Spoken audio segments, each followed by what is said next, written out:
Let's hit it. Yo, party people in the place to be. What's good? It's the number one Chief Rock in Knicks universe, your main man, Uncle Freezie. And I'm joined by the man, the legend himself, the celebrity of the city, the man that is so smooth, he does not require a chaser. The man that knows so much about old school Knicks that people that lived it come back and ask him questions.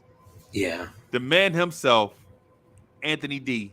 Yes. Sir, how are you this morning? Good morning, Uncle Freezie. Good morning, Nick Good morning. Nation. Good morning. Salute. Thank you for joining us again. Beginning of another Knicks journey with myself and Uncle Freezie, and of course you, the Knicks fans.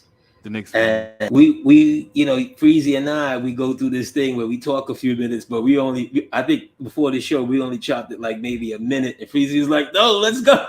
Let's go. Let's put this on the air. Because let's put this on the air. Yeah, we started, 1973 and saluting, the captains, the generals who won a championship, who won the last championship that this Knicks organization has won. And it was just good to see them all who could still make it. Yep. And, some of the younger legends, the Larry Johnsons and so forth. But I was about to say Freezie, Spree Wells. Before Freezie hit the button, I was about to say a name that we never talk about is the great Jerry Lucas. Oh, yo, okay. I don't great Jerry Lucas. I don't see the thing is with that again. You know how I be tripping sometimes, right? Yeah. You're like, I will not give people their credit for being good because how we acquired them, right? And Jerry Lucas is another name. In order for us to get Jerry Lucas, who was one of the great shooters, bro, there was a 3-point like what Clyde was saying. If there was a 3-point line, yeah. But in order to get Jerry Lucas, you had to trade Cazzie Russell. Yes. See, that's why I'm always tripping. Like, and I know I shouldn't be. You know what I'm saying? I know I shouldn't be, man. But the thing is sometimes I do. But that's an emotional thing. It's not a mean thing. If you can be patient with me and understand, you know what I'm saying, where I'm coming from as a Knicks fan. It's like right now, if the Knicks trade for John Morant, but they give up Randall and Brunson. And John Morant goes on to be an all-time Knicks great, right? And AD's like, in 12, 15, 20 years, AD like, yo, why don't you never talk about John Morant? I'm like, man, you and I really love some Randall and some Brunson. You know what I'm saying? And I know it makes no sense in a lot of people's minds. But what I'm saying is it makes all the sense in my mind. He's one of those guys, from the championship team that gets in this organization that especially from the championship team, right? That we still hold near and dear, that gets the least amount of love. That was a star player, kind of Reggie Jackson. Yeah, he came to New York with his star. Yep. And to your point, Freezie, and maybe I'll veer a little bit before we go back in touch with the team and so forth and giving them their proper due respect, is that in order to win the championship, because remember, we think of the 69-70 team as still being the 72-73 team, and it's not. You feel me? You have holdovers.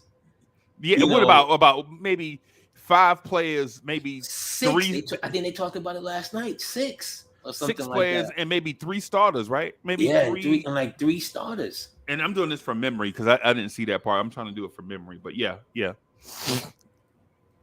So that team had to retool. Yes. Because the Celtics were still the Celtics. Yep. And they had to retool, and in retooling, longtime favorites, Cassie Russell. Actually, this is before our time, of course. Of course, of But course. we grow up with the memories and we search the knowledge and so forth. But they had to, in order for them to get another ring, which solidifies them as the team of the 70s, Right. they had to move away from some of the beloved. Yep. Yep. You had You to go. know, You had to go get Pearl Monroe. You had to. you had to go get Pearl Monroe. And their mind, Nick fans, like our uncles and stuff like that, and people who did, and they talk about it like, Nick fans was like, this can't work. Right. Okay. How they going to share the ball? Right. AD, let me ask this. I've always wanted to ask you this. But for one reason or I wanted to ask you this. One time in the morning we were talking and we were headed down this way. This was where the conversation was headed. And then the younger fans may not have understood where I was going with it. Right? But during that time, would you have preferred a younger but still veteran Earl the Pearl Monroe, or a very old all-time great Oscar Robertson to pair with Walt Frazier? I never asked you that, and I always wanted to. I'm going with Pearl all day, every day. Okay. Because at that time of his career, because we were gonna get somebody. Oscar wasn't. Yeah, they were gonna get somebody. Right. They were gonna retool, and it's kind of like how, in later years, how the '99 team did. Right. Canby for Oakley, moving out. Starks, things of that nature. It's the same thing, but only thing that team won a championship, of course. So we're not even gonna go there with that. Right. But I would have taken Pearl all day, every day. Because Pearl was younger. Right.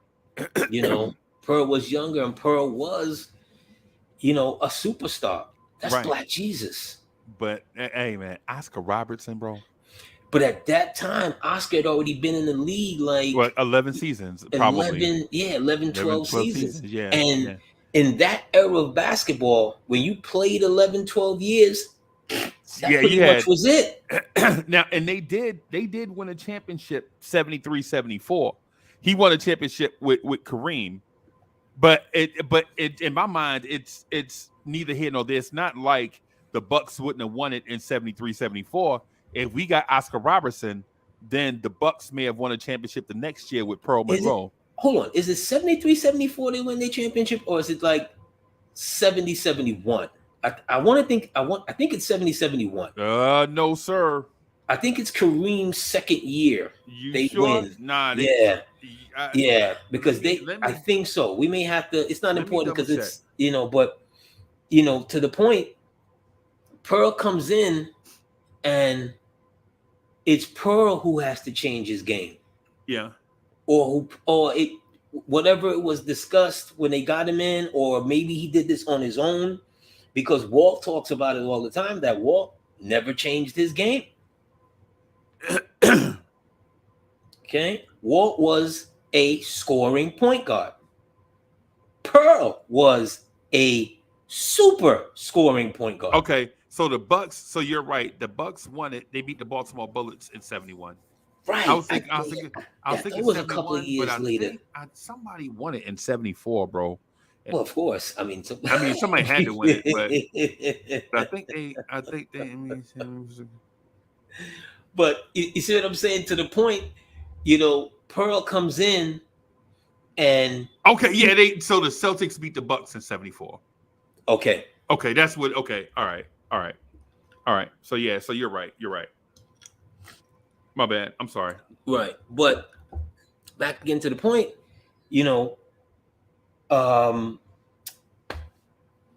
Pearl, he comes in and he totally fits himself into the system almost to a default, fault, excuse me. Because I've mentioned it before. Gail Goodrich with LA that year Oh, yes, you talking 70, eats his lunch. 72. It was an odd mismatch, and it had nothing to do with Pearl as a player. Nothing to do with Goodrich as a player. It was a odd matchup, and Gail Goodrich just absolutely because I blame that on Red, kinda because the Knicks ideally were focused on a dude named Elgin Baylor, who, when you talk about old man River, was old man River at that time, 72. We knew Elgin Baylor was at the end of his. I mean, I'm talking as if I was there. I mean, I was there, but I mean, I'm little. But when you look back at it, is when you're facing a Actually, stacked Lakers team they're not facing the stacked Lakers team. They're facing a team that had kind of go in transition. that was once stacked. That was one stacked because they were one stacked with that it has to hurt him, Elgin Baylor, because Elgin starts out with them during the season, Right. but then I think he retires like really soon because he's dealing with injuries, blah blah blah blah, and then the Lakers kind of totally shifted what they were doing. Will maybe that's what got them over the hump. Yeah, because they become more of a team. Because Will, I believe, leads the league in assists that year. Okay. Yeah, Elgin Baylor was in his 13th season.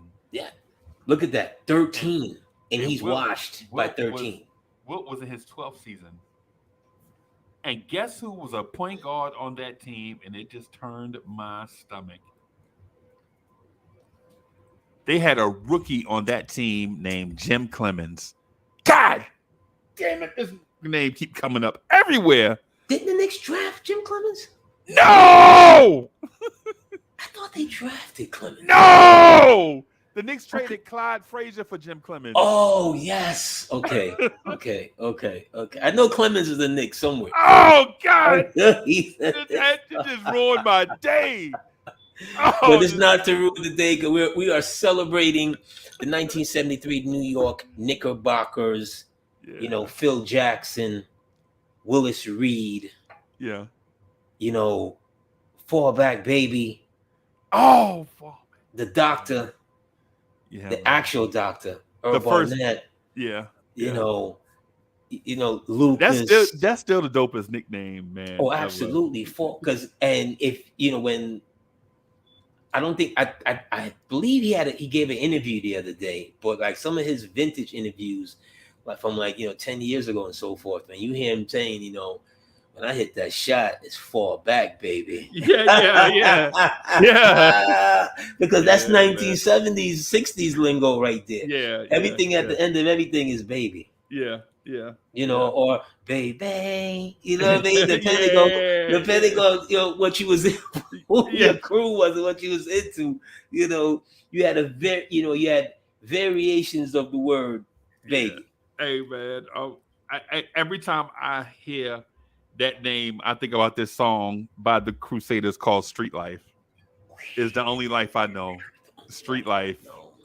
Oh my God! It's the only life I know. But those, to those times, the Knicks were everything to the city. Everything. It's Pete. What's my man name? Pete Axum wrote a book called "The City's Game." Yeah. The city's game, because basketball was always, baseball. No doubt. Yeah. Football. Yeah, no doubt. No doubt. And in the 70s, it was the Jets. Don't let's not be ridiculous. The Jets was the team in the city. The Giants were awful. The Giants were awful for a long time. But it was, the city's game. The one thing which is true today, no matter just come latelys. Yeah. And I'm not gonna take a shot at them today. It's not about them today. Yeah. Right? It's always been the city's game. Yep. From the guys who didn't go to the league, the Rucker Parks. Yep. the West Thirds, West Fourths, excuse me, it's always been the city's game, and the Knicks has always been The the city's pinnacle, team. the The pinnacle of pinnacle, all of that. the very pinnacle of all of that. From it's only here Clyde can become, Walt can become Clyde. Clyde. Yeah. The king of swag, bro. I mean, Did you see Walt last night? yes, I saw. Did you see the leopard skin suit? Good God, Clyde. Yes. I felt and for the money. What is that, velvet? That's beautiful. What is that, velvet? Beautiful. To your point though, about 2 weeks ago, I saw this movie. It's a cult classic. I know a lot of people hadn't seen it, but it's a movie called Crooklyn. Came out, and there's a part in there when the lights get cut off because my man broke working 99 job. Right. You know what I'm saying? He's like, the lights get turned on. And all a little kid could say is, yo, how am I going to be able to watch the Knicks? The Knicks were featured in that. The Knicks were like the backdrop in that movie. Yes. Because the oldest one was like, yo, y'all better not touch these tickets.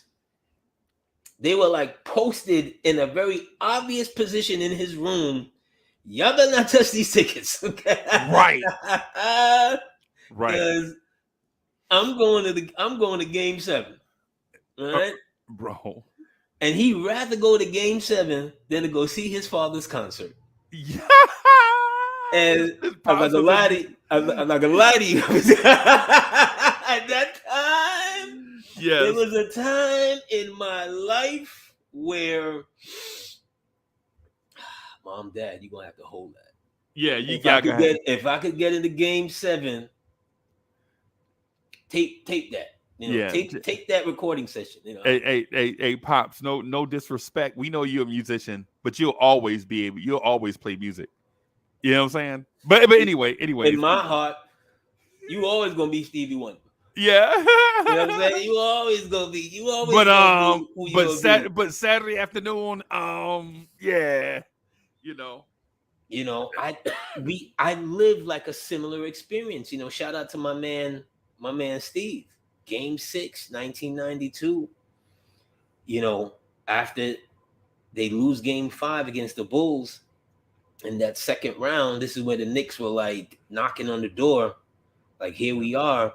Yep. And me and him, we put our dough together, and it was like, yo, how much you got? Yep. It's 1992. I think I had like 3. I think he might have had like 350. Right. We're like, this should be able to get us to scalp a ticket. Right. Way up. I said, I've sat up there before. It's not a big deal as long as we're in the building. That's all that matters. Freezie, we get on the train, we get off at 34th Street. I mean, it seemed unusually, that block seemed, which is what, Gardner's on 33rd, was on what, 8th, between 33rd and 34th, right? So the 8th Avenue, as you're going up there, it looked unusually clear. Right? We make the right, like we just kind of like Japanese tourists out here. We look like what's going on? Right. And all of a sudden, because back then, the Knicks security, they used to wear like a maroon jacket. Blazer. Like a maroon blazer. And this tall white dude, you just saw him walking up to us going, no words. Right. And then y'all gonna need to leave this area. Right. You walking around, there is not a scalper in sight. Right. Freezie. Right. I mean, across the street, everything is barricaded. They were treating this like this was game 7 or something. Of the finals. Finals. Yeah. Me and him, we stand on the side, we stand across the street, we like, yo, the game's about to start. Like, what we about to do? And I said, they got a restaurant downstairs. So we go back around, we go in this restaurant downstairs called Luchow's. No longer there anymore. I was Never gonna say forget. I never been there. I don't remember ever. Never. It wasn't a hole in the wall, but unless you were like going in and out of Penn Station, Right. you wouldn't know about it. Okay. Right. And we get in there, and it was a night of, Knicks family, because that was the night John Starks got christened by this young lady, Babyface Starks. I never told this story before. Babyface Starks. That's the night that Ewing has his Willis Reed moment when he comes back out after hurting his ankle. Right. It has his moment again. But again, shout out to the 1973 New York Knickerbockers. Another name we rarely mention on here is the architect of that team, which is Red Holtzman. Red Holtzman. Yep. And Red has 613 career wins, Yeah. 2 championships. Right. It's how they saw talent back then and scouted talent back then. Because remember, they had like 1 assistant coach. Today, you got 2 rows of assistant coaches. There's no team doctor. It's like Red. Right. Red is doubling as the team doctor when they go back there. And the GM. The GM. He the team doctor, team president. Team what I'm saying? president. GM. You know what I'm saying? Like when you want to negotiate your contract, like he the dude you put on the floor and he's your coach and all that, whatever. Yeah. When you want to negotiate the contract, he comes and sit down. Red is everything. Red is everything. Yep. So, rest in peace to the great coach, Knickerbocker coach Red Holtzman. And, we need to do a deep dive into him in particularly, and, and how good we were from about 67 to about 75, 76, 75. Bro, we were so good. We were like the Boston Celtics are right now. Or no, the Celtics hadn't won a championship. We were like how the Milwaukee Bucks are right now. Like every year, the Knicks name was in the championship talk. Yeah, they were there. Of course, we weren't gonna win it in 72. The Lakers had caught lightning in the bottle. So I just wanted to clear that up. But they were in the finals again. Yeah. The Knicks are in the finals like three out of 4 years. Right. No doubt. It just tells you how great that team was. That we even went to the finals and was, was the bridesmaid to one of the greatest teams that ever lived. Because that 72 team, because the thing about it is the 73, for my money, the 1973 Knicks is the greatest NBA team ever. And not just because of personnel, but because of the style of basketball that they played. Like Clyde was saying last night. You know what I'm saying? Because how they played. Bill Bradley said it best. Bill Bradley said, man, the team was so unselfish and played together. They had so much chemistry. You know what I'm saying? We played so unselfishly that when you watched, it looks like the Kevin Durant Golden State Warriors would be jealous of how the Knicks looked offensively.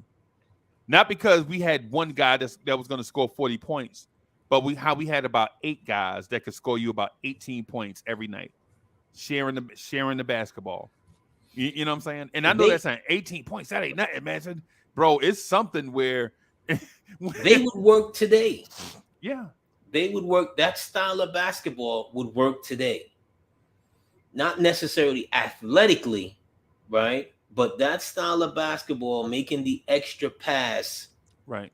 Add in the 3-point line. But you see, those guys, it's about, the motion, the cut, the this, the screen.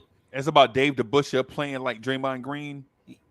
Yeah, but way before Draymond Green was ever even conceived. Yeah, but for them though, the style fits today. Yeah. Because I'm rolling in my mind like how individually like how they would go about it, but it's not about them individually in today's game. It would be No. about the style. Yeah. It would be about the style. But it starts with them. Again, they had to make a real serious decision because when they drafted Willis, Willis is only 6'8", 6'9". Yep. Okay, and they had another dominant center. I think what is it, Wilt Bellamy? I think is that his name? Walt Bellamy. Walt Bellamy, right? Walt Bellamy is like their dominant center, and they're playing Willis at the 4, and eventually it Red has to make this decision. Like, you know what? He may not be as tall, but we're not fit right here. We're not fit right, and he has to. We're gonna go with Willis. Okay. And if you look up the Busher trade, I believe Walt Bellamy is being sent. It's Walt and a couple others being sent for the Busher. Okay. Right. If you look up that trade, I believe that's the trade because that's the piece right there. When they get the Busher, who is again, when the Busher joins the Knicks, the Busher is an all-star. Yep. He's not only an all-star, he's like an all-star in 2 sports. Yep. Right? What is he, a pitcher for Toronto or something like that? Yep. Yep. This for the Detroit Tigers. For Detroit Tigers. Okay, so I mean, I'm sorry. It's the Tigers or the White Sox? One of them. One of them. Yeah. But this is unheard of back then. Unheard of. Right. Long before Bo and Dion, and it's unheard of. So he comes there with his star, but he doesn't come with a championship. Right. He just comes as a very good player, and I believe he was also a player coach. Yeah. Yeah. So Dave the Busher, and I think he was also like back where he came from. He was also like Mr. Something back there, like all athletic. This, run, jump, pitch. Yep. And the thing about the Busher that people don't recognize is Dave the Busher at that time was probably, and I'm going back off memory, so I may not be totally correct. But Dave the Busher was probably like a little bit bigger than Bill Bradley. Like he wasn't a big person, but he was tough. You know what I'm saying? Like Dave the Busher was what, maybe 6'8", 6'7"? Let me look it up just to be sure. Like 6'7", like 205? Right. 210? Maybe 215. Maybe somewhere in there. Maybe. Yeah, I'm just gonna look it up just real quick. He would have a real hard time in today's game because he's just physically not 6'6", 220. 6'6", 220 is what you have him listed at. Right? So that's RJ Barrett. Yeah, so he would be like our 3. Yeah. Our 3, and you spot 4. Yeah. A spot where you need him, you can throw him on, but they're an undersized team because Phil Jackson is like what, 6'10"? He may be like one of their biggest guys. And Windmill, and listen, and so I know a lot of us hate Phil Jackson, right? With good reason. But Phil Jackson, the thing Phil Jackson did over that 5-year stretch, remember him and Clyde are together. Like him and Clyde, he when you think Clyde, you got to think Windmill Phil, right? Windmill Phil did stuff, bro. See, Wilt Chamberlain didn't want to see Phil Jackson, and it's not because Phil Jackson was super talented. He was a great player in college at Montana. You know what I'm saying? At the University of Montana, and the Knicks would also get another great player from the University of Montana later on, about 5-6 years later, right? But the thing about it, Phil Jackson was that dude.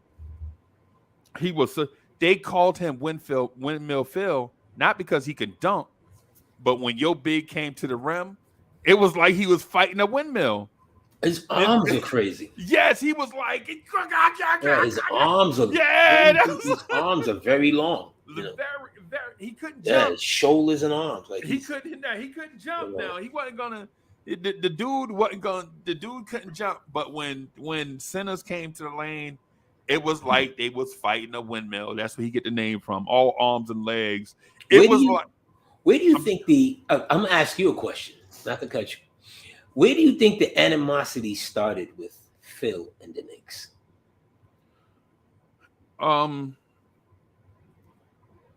When the Knicks needed a head coach and they never gave Phil Jackson a shot.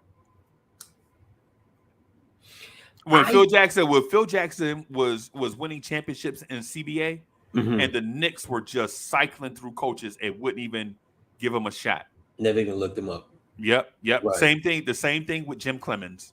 When Jim Clemens and them dudes was on the assistant coaching circuit, and they never gave these former Knicks a shot.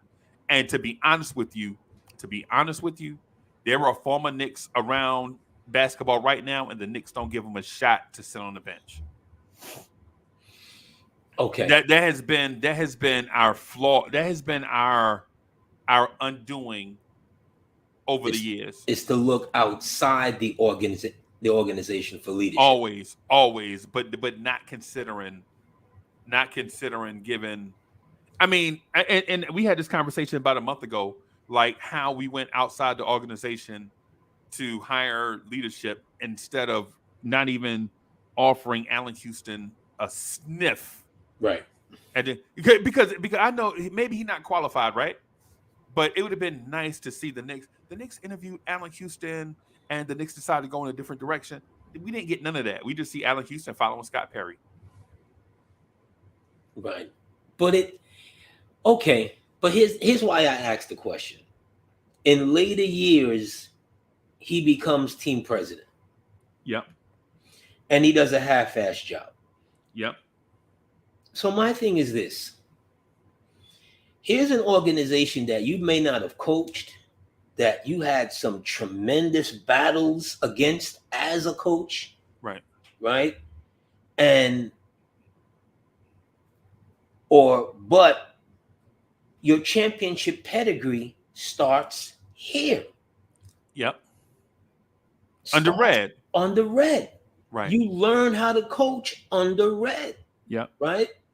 Right. So why take this job if you are not fully committed to because Dolan begged him. Dolan begged him to take the job, and see, this is where you know I get crazy with Knicks fans. Okay, when things should make sense above dollars and cents. I didn't mean to rhyme. Right? The love.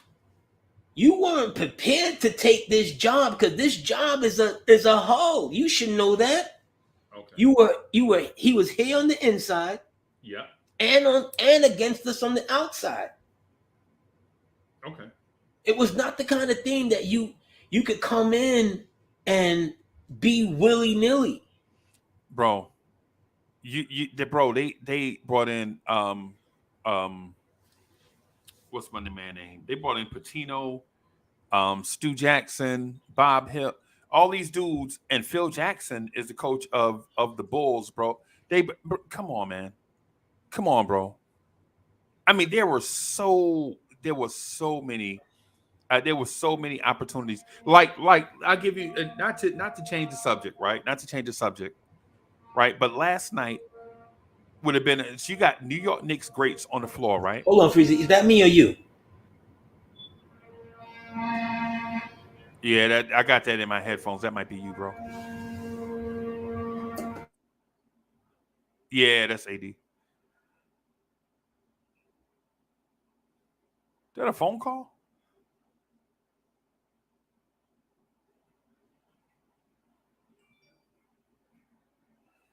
Oh, they're doing some construction nonsense.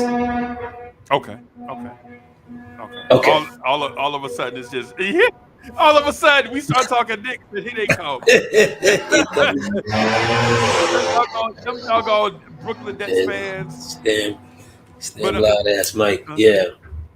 but what I was gonna get to is yo could when Pat Young was doing the circuit, bro, we ain't even gonna offer Pat a shot to be an assistant when Pat Ewing is an assistant all around the league, and then we wonder why he didn't come to the thing last night.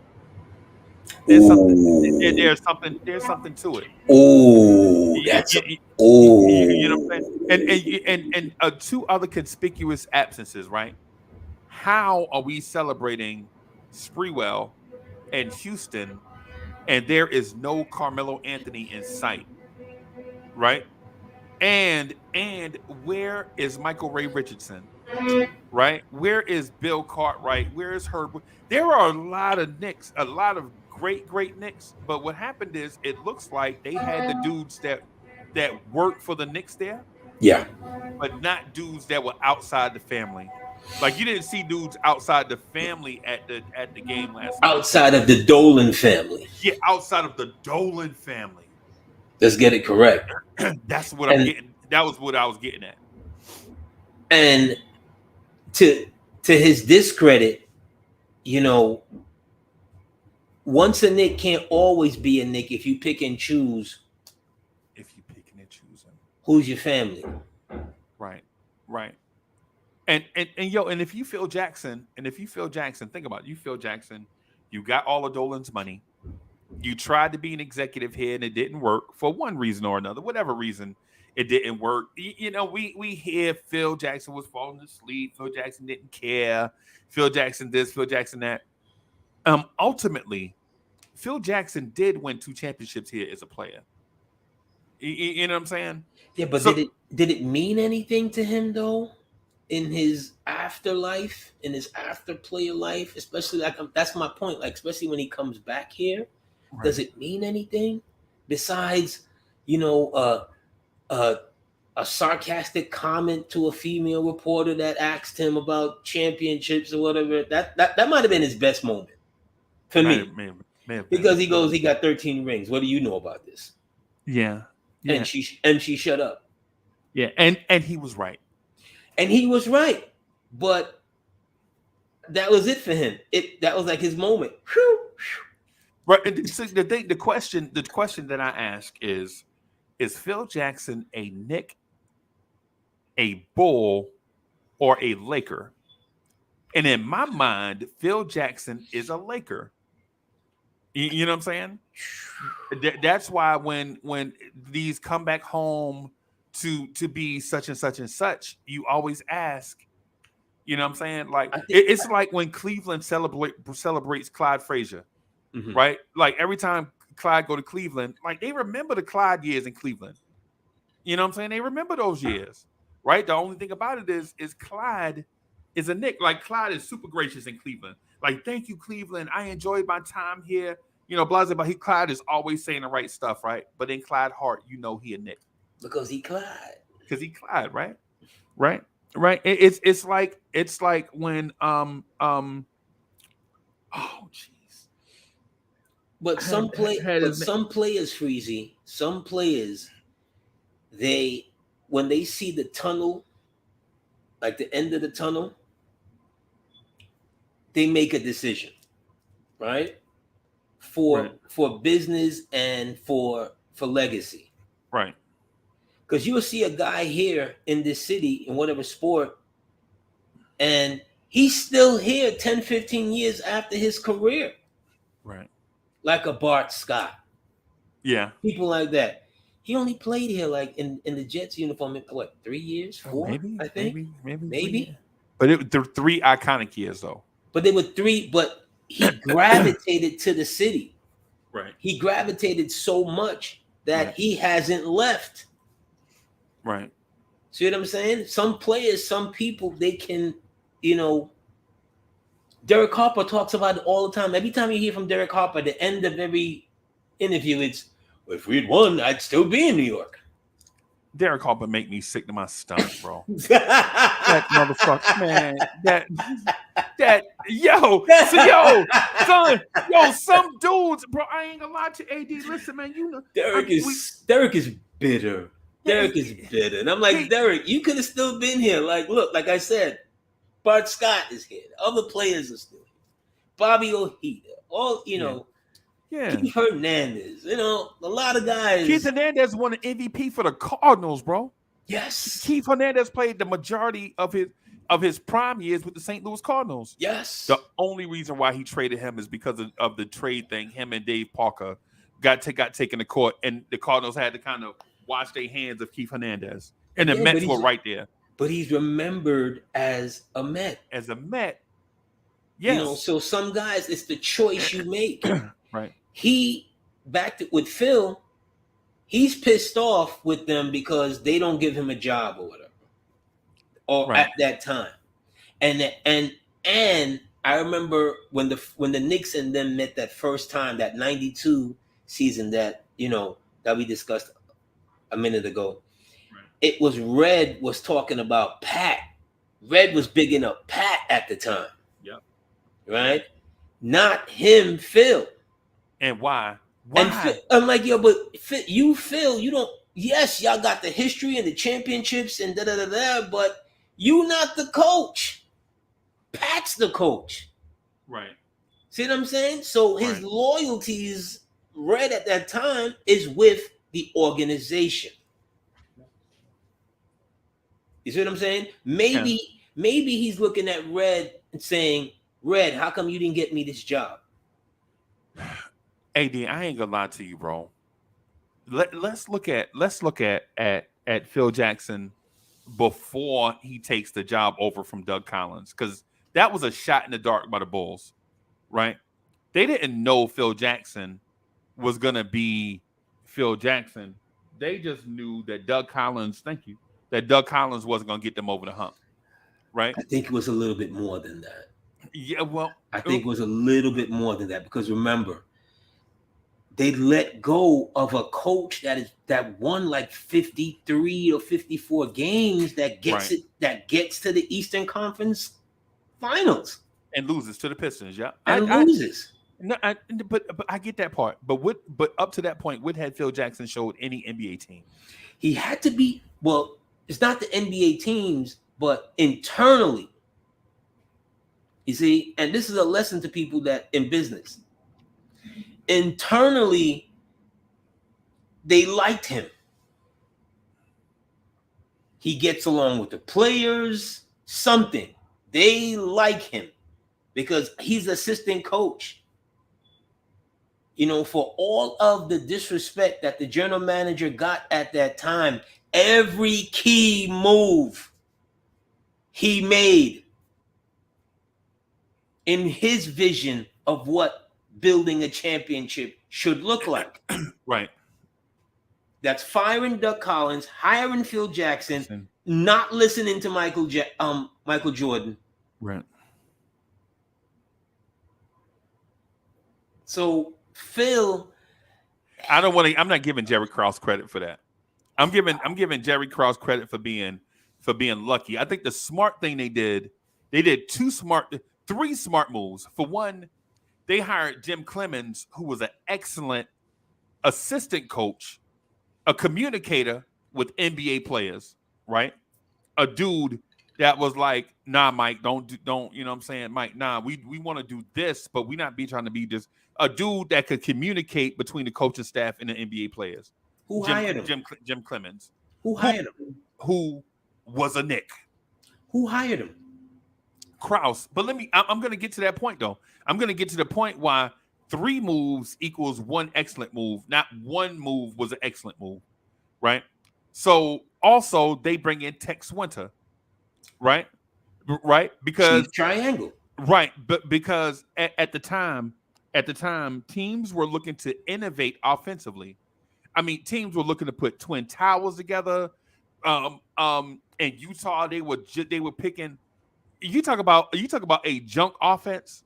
The pick and roll was a junk offense, right? That somebody took off the scrap heap from the late 50s, early 60s, and introduced back into the NBA in the 80s, right? Right? Nobody was trying to run pick and roll because everybody was trying to run the post offense. Get you a big, run your motion actions off of your post player. You know what I'm saying? That was the wave, right? Because before that, teams ran motion offenses, 1-4 sets basically. You know what I'm saying? You get you a big that can defend and rebound in the 70s, unless you had a Kareem.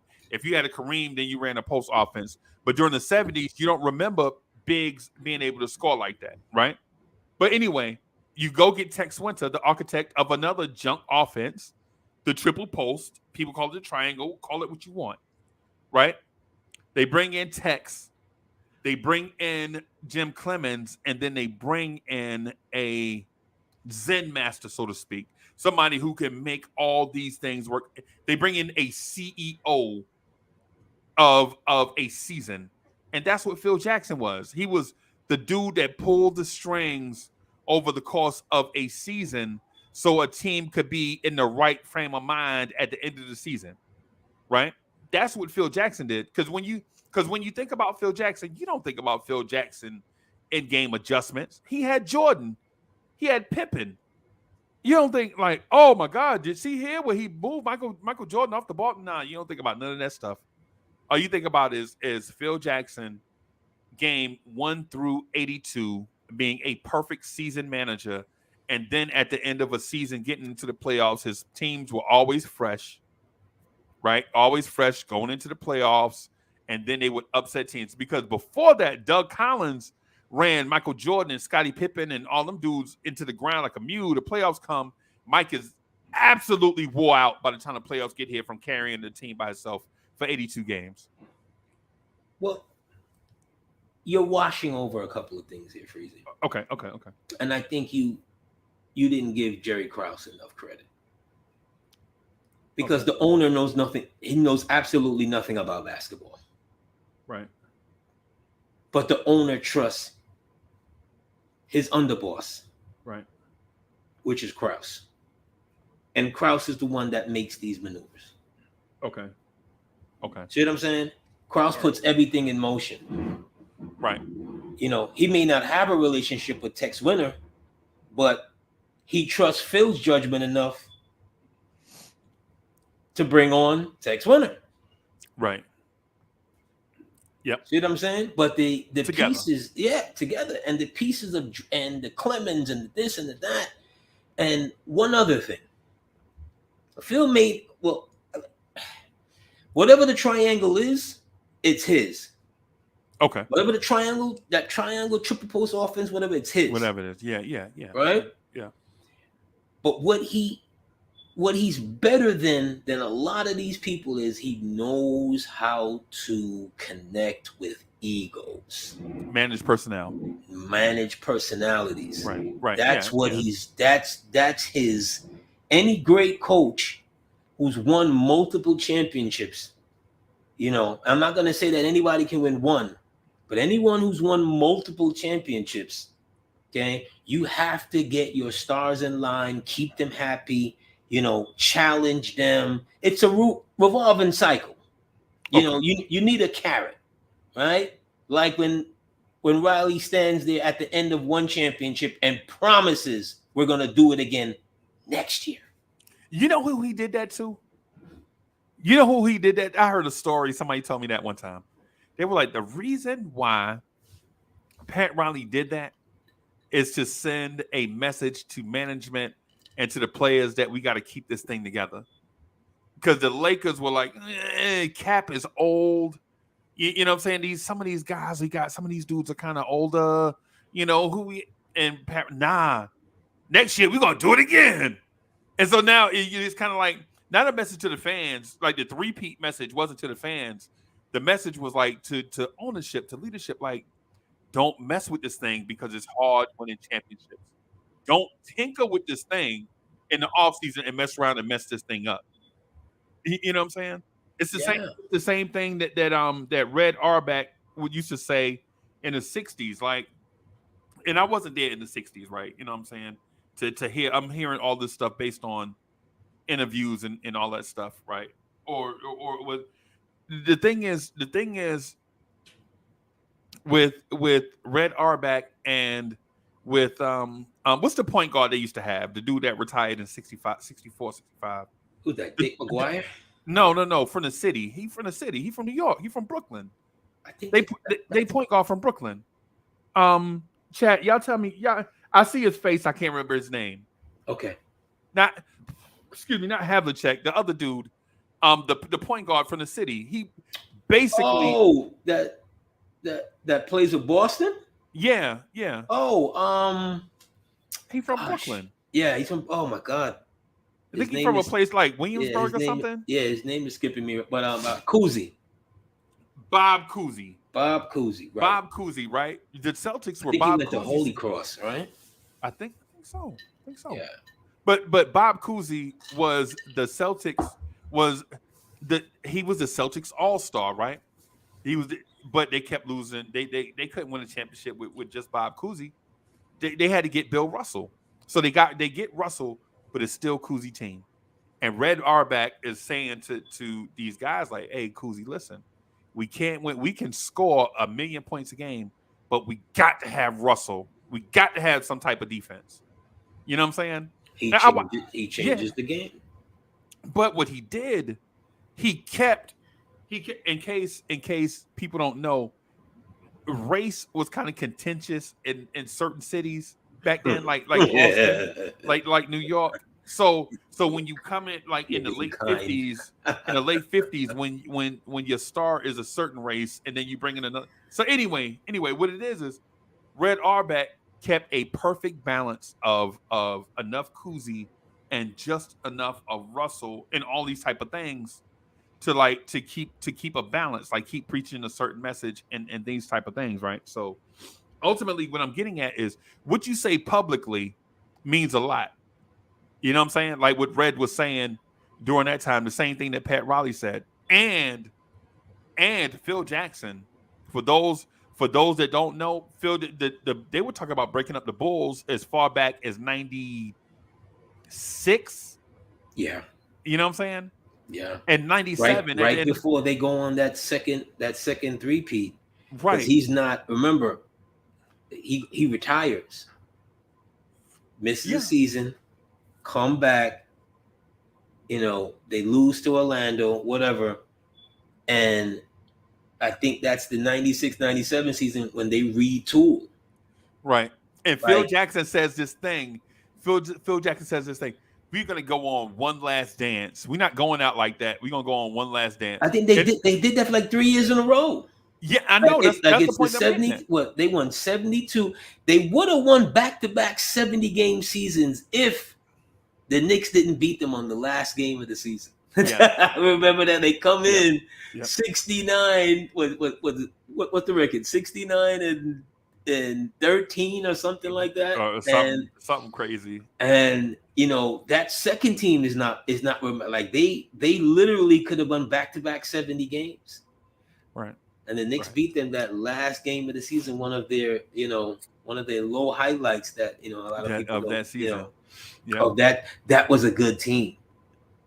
That Knick team, that 97 Knick team, unfortunately they didn't get to. They matched up well against that Bulls team. Yep. But I think we beat them twice that year. Yeah, but we didn't.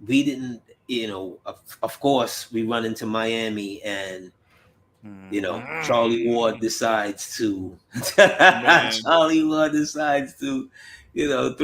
a cross block, and then he gets upended, and Commissioner Gordon decides to suspend everybody.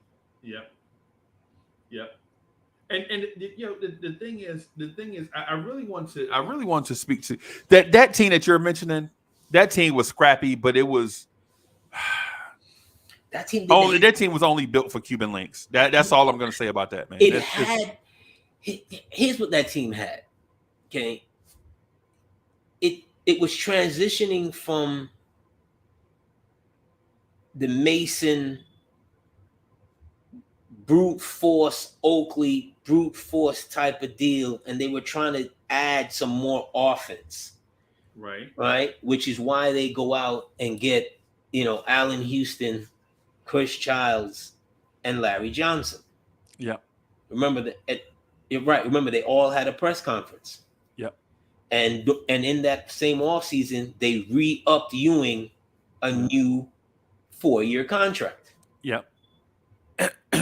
So they bring in Terry Cummings and is that Kurt Thomas? Is that Kurt Thomas summer?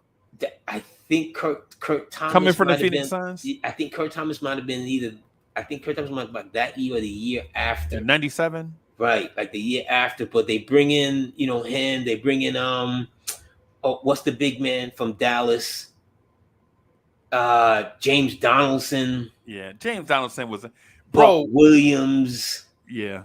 They were tooling up like around like they there was a strange tool up. Like, have you ever heard James Donaldson talk? I can't even remember James Donaldson, but I just remember him as James Donaldson. He's a rough dude. He was a rough dude from the streets of London, England. Like when you see him. Oh, okay. Yes. Yeah, yes. When you see him, right? He's from the same place as OG Anunoby. He's from the same place as Mo. What's that black actor dude? What's Tango from American Gangster? Idris Elba. Okay. But anyway. He was a rough dude. But they had, like I said, they had an odd mix. Why? But why do you bring in all these dudes? Why do you bring? We should have diversified the point guard position, which is I always look back at it. You look at the point guard position because for one thing, let me say something. Let me be abundantly clear. Chris Childs is not a point guard, right? Chris Childs was a shooting guard in high school. He was a shooting guard in college, right? I remember Chris Childs was a bucket, right? Chris Childs with the Nets. Chris Childs was a bucket getter off the bench, and then the Knicks bring him in to play point guard. They bring him. Well, here's the thing with that offseason. That offseason, there were a lot of. It was like one of the ballyhooed offseason. Gary Payton, Steve Smith, Tim Hardaway, Reggie Miller. Tim Hardaway at the time, though, was like at the very end of the free agent list because his knee wasn't right. Yeah, and he only wanted to go to Miami. And Miami wasn't looking to re-up on him. Yeah, Miami, and they had a deal with Payton. Right. Okay. They had a deal with Payton, and Gary Payton at the time backs out. That's why they double back and go back to Hardaway. Okay. Remember, their offseason was totally, topsy-turvy by Morning. By Morning's ESPN interview that, I'm going back to Miami. We already did this, whatever. Free agency period hadn't started yet. Yep. They signed Juwan Howard off of Juwan's, I think one good year. And DC. Washington. I don't know how these general managers get these jobs. They did something where they were able to let him out of his deal. Yep. Miami swoops in and gives him. I think Juwan Howard technically signed the first $100 million contract in the NBA. Yep. Right? He doesn't really want to sign with them. He really wanted Washington to give him that money. But Washington, I don't remember that. I remember what I remember is a lot of those dudes want to go back and play for Detroit. The league nixed the deal. Oh, God. The league nixed the deal because of what Morning said. Morning said that he had already had a deal in place with Miami. Oh, and so that's they talk about the tampering. Okay, all right. Yes. Okay. I mean, everybody knows like it's unwritten language when whatever. But NBA owners was like, excuse me, really? Right. You have a deal in place before we can talk to you? Right. Okay, this is what we're gonna do for you, Miami. We're gonna sit Commissioner Gordon on there. Yeah. And Commissioner Gordon sends that deal. And then Howard turns around and makes nice with Washington. Goes back to Washington, and this is no disrespect to Juwan Howard. Okay? If there was ever a player that was not worth his contract, okay, it was Juwan Howard. Juwan Howard was an okay ball player. He was not $100 million ball player. Okay. You see, but it spoke to what teams were trying to do to bolster up to attack Chicago. Yep. Yep. See what I'm saying? So if you think you can get, so Miami, who doesn't get Howard, has to then pivot to Brown from the Nets. Yep. Yep. Who the Knicks were interested in? You remember the Knicks were interested in Brown as well. Brown was a good player. I like Brown. He was like an Otis Thorpe. He was like an Otis Thorpe of he was like a bigger Charles Oakley maybe type kind of. He was in the Davis. I think he's more Dale Davis. Okay. He's more Dale Davis to me because if you remember Brown, when Brown first came in, his first name is skipping me right now, but when he first came into the league, PJ Brown, excuse me. When he first came in the league, he was more spindly than anything else. Yeah. He kind of built himself into being more like Theo Ratliff. Yes, but maybe even a bit more sturdier than Theo Ratliff. Yeah. Right. And he could play that, that closeout defense. Herb Williams. Yes, but he could play that closeout, that type of guy, and give you minutes at center, and give you some minutes at center because he's 6'11". Yep. Yep. So teams are doing all of that just to get to Chicago. So that's what the Knicks did. But the Knicks, I think at that moment, and we love Allen Houston, but it took Allen Houston a minute to get to the heart of this city. Yeah. Because that first playoff run, remember when he first gets on the team, they benched John Starks immediately for him because they just gave this guy 7 years, $40-something million contract. Hey, remember they had the press conference? Like, hey, Starks, you coming off the bench? Remember that press conference? Starks embraced him. Yeah. To his credit, he embraced him. And that's why I had this stupid conversation on Twitter yesterday. Katz is like, yo, I hate Starks. I'm like, yo, because you an idiot. Basically. What? How are you gonna say that you hate John Starks, man? Basically. That's ridiculous, bro. So, yeah, I hear like some of the stuff Knicks fan, like I hear it's people like, yo, I hate the fact, yo, why Pat choke in 95? Really? Pat was out there on half of a knee playing through it. The reason why he didn't dunk is because he didn't have the legs to jump up and dunk. He did. He had to finger roll that. He did. I mean, and then on the other hand, we get mad about Jeremy Lin sitting out. Like we get mad at Jeremy Lin for sitting out the playoffs, but then get mad at Pat for playing. And come on, Knicks fan. Because we want what we want, Freezie. Right. And in our delirium, we turn around and hate the people that we supposedly love. Right. You see, we turn around and say things, crazily about a dude that he lived at New York across the chest. He lived it, bro. He lived it. He loved it. You know what I mean? It was, if there was ever a player that was suited to be around your franchise player, it was Starks to Ewing. Yeah. Those pieces fit. Yeah. It should they have won that championship? I'm not going there today. You talking about 95? The 95 championship? 95, I don't think they would have done, because you know what? Orlando had arrived. Orlando was the blueprint. Orlando had arrived, and we didn't match up well with them. We didn't match up well with them, but Orlando didn't match up well with Indiana. Yeah. So Indiana, Yep. They you beat know, Indiana, by the way, right? But the first time they met Indiana, in '94. Yeah. Was it '94? Yeah, '94. right? It's the year the Knicks get to the finals, but '94. Indiana Yeah. was right. Indiana was, Orlando was here. Was here. Shaq was not to be, not just that. Look at the guys that they put on the team.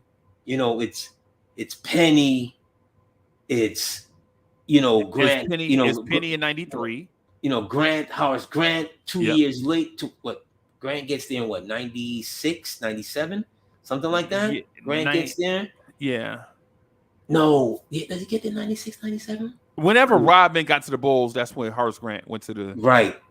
Okay. Yeah. He gets there the year. Okay. He gets there the 95. He gets there the year after the Knicks beat their team, Jordanless. Right.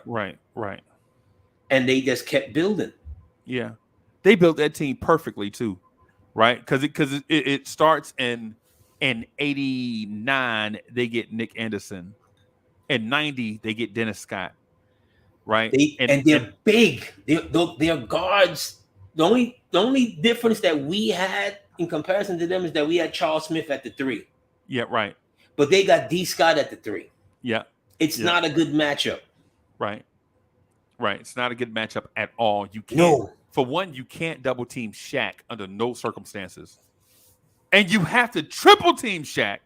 The Knicks weren't a double team type of team anyway. Right. But which made Anthony Hardaway against Derek Harper.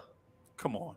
Do we Nick Anderson against John Starks? Right. They're physically superior to these guys. And more and see, the thing is with that is if you ever figured it out, right? If you ever figured out how to beat their athleticism, they would bring my man off the bench, the point guard, Scott Skiles, who was a tactician. If Scott Skiles had an ounce of athleticism, I swear to you, he'd have been an NBA All-Star. Right? Scott Skiles would, man. I watched Scott Skiles against the Knicks. Michigan State he went to? Yes. He was a dominant college guard. Oh my God. Dominant college guard. That dude could think the game at a level, bro. It wasn't even Shaq fair. respected him. He's spoken about, Scott Skiles, very glowingly. Scott Skiles kind of like took his respect from Shaq. Yes. Shaq was like, who's this little white guy? Like, who are you? He's talking to me. I remember, there was a game where Orlando was losing to somebody by like 20. It was the young. For one thing, when you have young players, bro, you're gonna have these nights where the young players just don't show up. They don't give a damn. Like, they're just gonna show up. They're gonna be flat. And you're like, oh, no matter what the coach calls, the young players just ain't gonna be in it. You know what I'm saying? It's just, you're gonna have nights like that. And then trust me, the Knicks been through that. I seen the Knicks go through it, bro. But anyway, they put Scott Skiles on the floor with a dude named Anthony Goldwire, who I don't know if people remember. He was a mega athlete. Anthony Goldwire. Anthony Goldwire. And what's the small forward they had off the bench? He was more athletic than anybody they had. He came off their bench. Let me look it up. Was it Bowie? God, I don't remember their team off of their bench that much. I know they had Turner. Jeff Turner. He was a starting power forward. He was a starting power forward before Horace Grant. Right, before Grant. But that team just, like, to the earlier point, they just arrived. Yeah. And once they arrived, the Knicks were older. If Indiana didn't beat us, Orlando sure the hell would have. No question about that. So people still, hold those feelings to Pat about the finger roll. No one remembers that he had on a Jackie Joyner Kersey stocking on his leg because he could not jump. Yes. He could not jump. The dude I'm talking about is Donald Royal. Oh, okay. Donald Royal. Yeah. Donald Royal. And they had Donald Royal and Anthony Bowie coming off the bench, and any missed shot off the rim was a dominant. Well, they couldn't shoot, But any missed shot But coming off the rim, they were but Dominique Wilkins type putbacks by them two but all those dudes. guys you mentioned, right? The Donald Royals, Bowie, the Turners, Yep. Scott Skiles, Yep. they were all on this team They were before deep. Shaq got there. Yep. Right? They were deep, bro. Hold on. They were trash before Shaq got there. They were Right. an They were a young expansion team. team that was trash. They I were don't a care young what team. the league tells me or says to anybody. They put Shaq in Orlando. Right. I know that. We all know that. They put Shaq in Orlando. We know that. They had to save a franchise. They had to save the franchise. Right. Because it's not a basketball town naturally. No. But you know what? To their credit, that was the right decision because he connects him and his personality and who he was about to become. Right. It connects swimmingly in Orlando. Yep. Because he brings in everything that the league had not necessarily seen before from a young player. He has all of these outside interests. He's a rapper. He likes this. He likes that. He can dance. He's this. And guess what? He breaks rims. You now have to have additional stanchion support. And just in case, you now have to have another rim in the back. Yeah, and the whole system. You had to have the whole system ready to roll up. because that's how strong he was. Right. Yep. That's how physically dominant that guy was. Hey, guess who their coach was? You remember who their coach was? Who's there for? Oh my God! I looked at the coach and I was Matt Gukas? It was Matty Gukas. We call him Matty Gukas. Right. I don't know why we call him Matty. I don't know why. He was good as a play-by-play, as a color analyst for NBC. He was good there. After he left Orlando. Yeah, right? But I do remember him as Shaq's first coach. Yep. But you know what though? I bet you don't remember him as being the architect of the Charles Barkley years in Philly. I remember him over there. Remember, he took the job after their coach retired in '83. Right. I do remember him over there slightly. I do remember Matt Gugas. He was a lifer. Yeah, he was a smart NBA mind, bro. He was a very smart NBA mind. He didn't take the job over he took it over in 85, 86. I'm sorry. But yeah, he coached the Sixers for like 3 years, and I always felt like that Philly job should have been Doug Collins' job. Yeah. You know, people forget Doug Collins was the number 1 pick in the draft out of the University of South Carolina. He was a big player. Yeah, he's on that 1968 Olympic team that that gets they felt they robbed. Yeah. I thought they won it. Him and Spencer Haywood. No. Was that the 72? I thought that was the 72 team that got robbed. Oh, okay. So I'm confusing the years. Okay, so 6 is 72. 72 is Munich. 68 is Mexico City. Yep, Mexico City. Yeah. Okay, the Munich. Right. Yeah, so 68 is right. Black Power Fist. Right. Yeah. That's the George Foreman Olympics. Right. I saw that game. It's been a while since I've seen it, and the American, the Americans have a point, no doubt. But here's the thing: you kind of let the team hang around, right? Right. And not only that, I think, and I want to be fair, so I don't want to joke this out. I want to be fair to them.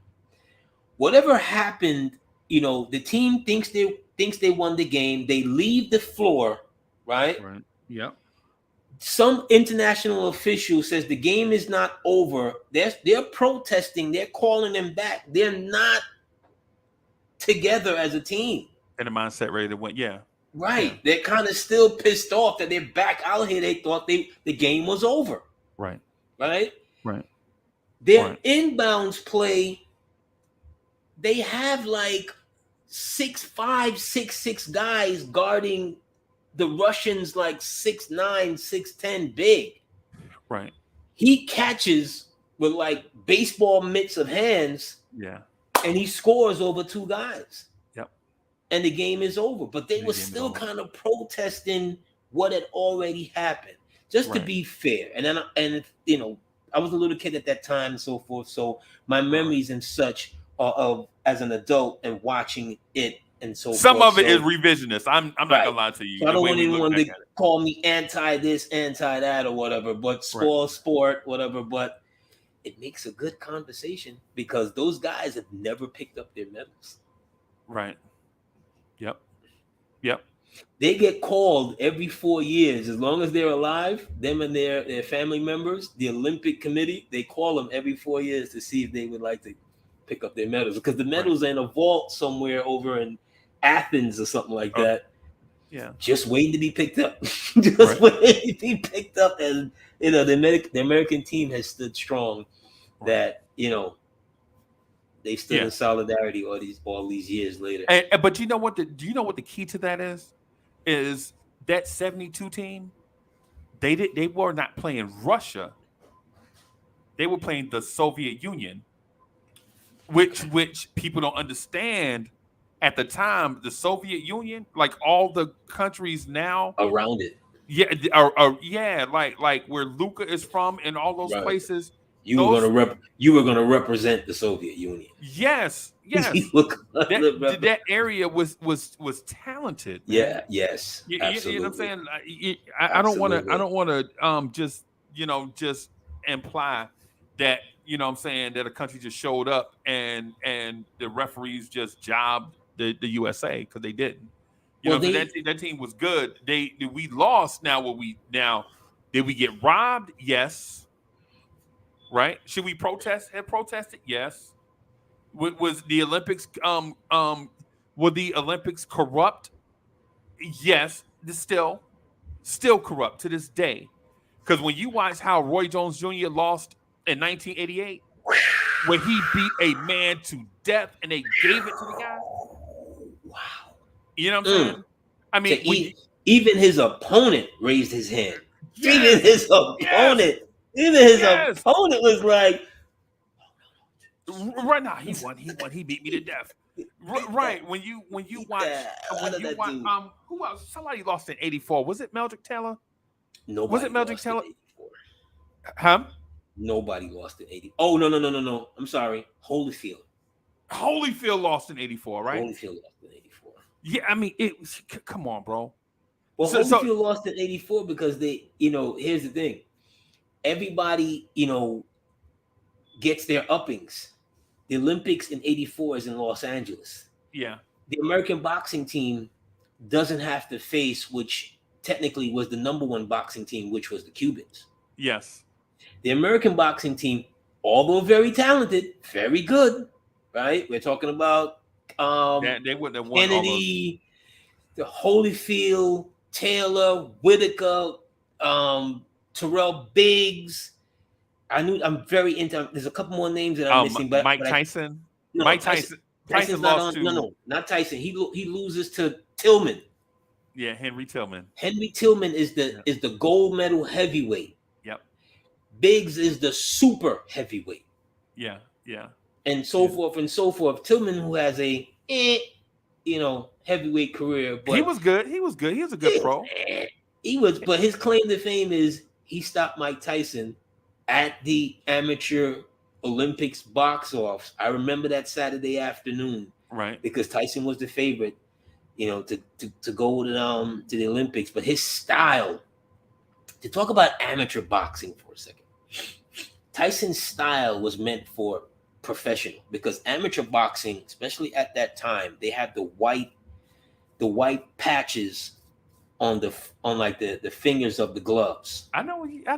Right, which but some of our audience may not know, and that's how they used to calculate the scoring. Count punches, yeah. To count punches, right? Yeah. And Mike wasn't one of those. Mike was. I'm gonna, this right or this left is basically the scoring system is that scoring system is points over power. Power didn't matter unless you knocked somebody out. If you didn't knock them out, it didn't matter. It didn't matter. For him, points. The in point his style. system. Yep. And Tillman outpointed him. Yep. That's basically it in a nutshell. Tillman was a total amateur fighter, and Tillman outpointed jabbing him too, by the way. Jabbing him. Or if it looked like, if it looked like it scored. Yeah. Yeah. Jabbing him just basically white part of your glove to the head and torso. And Henry Tillman beat Mike Tyson that way. Right? But if those fights had gone 4 rounds instead of 3, maybe, but it's those judges, the international judges are so fickle to me. And amateur. They amateur judges here too now. Yeah, they're so fickle to me. I'm telling my fighter, go throw as many punches as possible. Yep. Yep. Which if you look back to the best Olympic team for me for United States is the 1976 team. Oh wow. Right? Oh, absolutely. I thought you were gonna say 96. No. Okay. The 76 team, they go up against the Cubans. Yeah. Because remember, in 80s, the boycott. Yep. USA doesn't go to Russia. Russia and Cuba don't come here for 84. 84, yeah. So the last time they really was your best against my best was in 76. Although Teofilo Stevens, he wins gold. He wins gold for super heavy or whatever. But the Spinks brothers are gold medalists. Yeah. Howard Davis, the late great Spink. Oh God, Jesus, Leon Spink, God rest his soul, who then becomes heavyweight champion. Howard Davis, who was voted the best dude at the tournament. This is the tournament that had Sugar Ray Leonard, the beginning of Sugar Ray Leonard in the tournament. Yeah. Right? And they, do away with, their Cuban, counterparts and so forth. So that 76 team is to me is the best amateur team that the US put together. Okay. How the hell did we get to how is it we always find our way back to boxing? Back to boxing. Hey, I heard somebody say something so disrespectful about Roy Jones the other day. And I'm like, you're looking at Roy, who gets knocked out in the latter part of his career. He's no longer in his prime anymore. He was washed. He was like on the beginning of being washed. Yes, he was washed. You know what I'm saying? And I'm like, there's no shame in getting knocked out. No. At all. Like everything you believed about the person, so his first 12 years of his career was nothing. We do that a lot.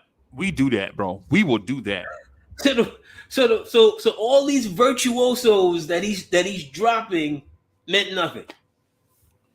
The fight with him and Virgil Hill is a classic example where not only has the sport gotten better and more elite, but when you saw Virgil Hill versus this guy, you're like Virgil Hill was on 84 team too.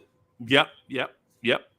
And so what I'm saying to that point is, at some point, and this is what I try to express to Knicks fans sometimes.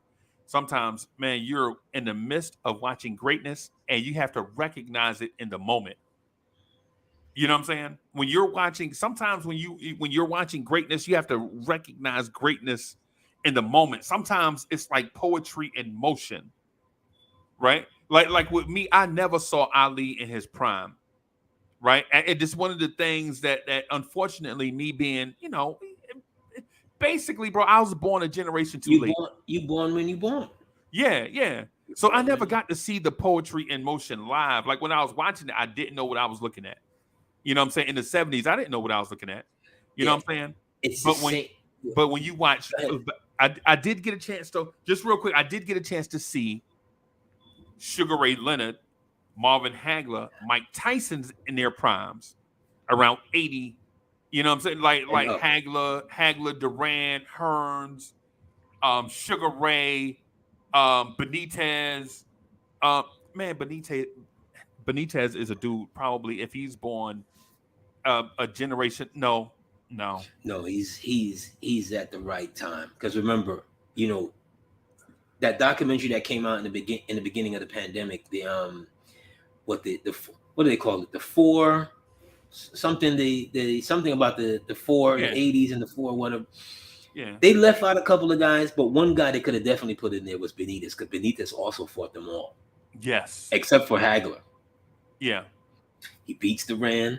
yeah. He loses to Leonard. He And outclassed Duran.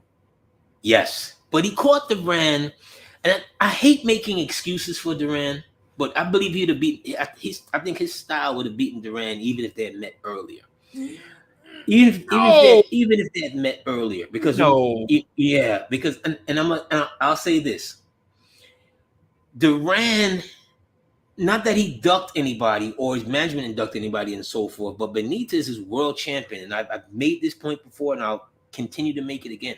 Right. Wilfredo Benitez is world champion, junior welterweight world champion at 17 years old. Yes. Yes. He is the original prodigy. Off of instincts alone, just off of fighting. No striding, no.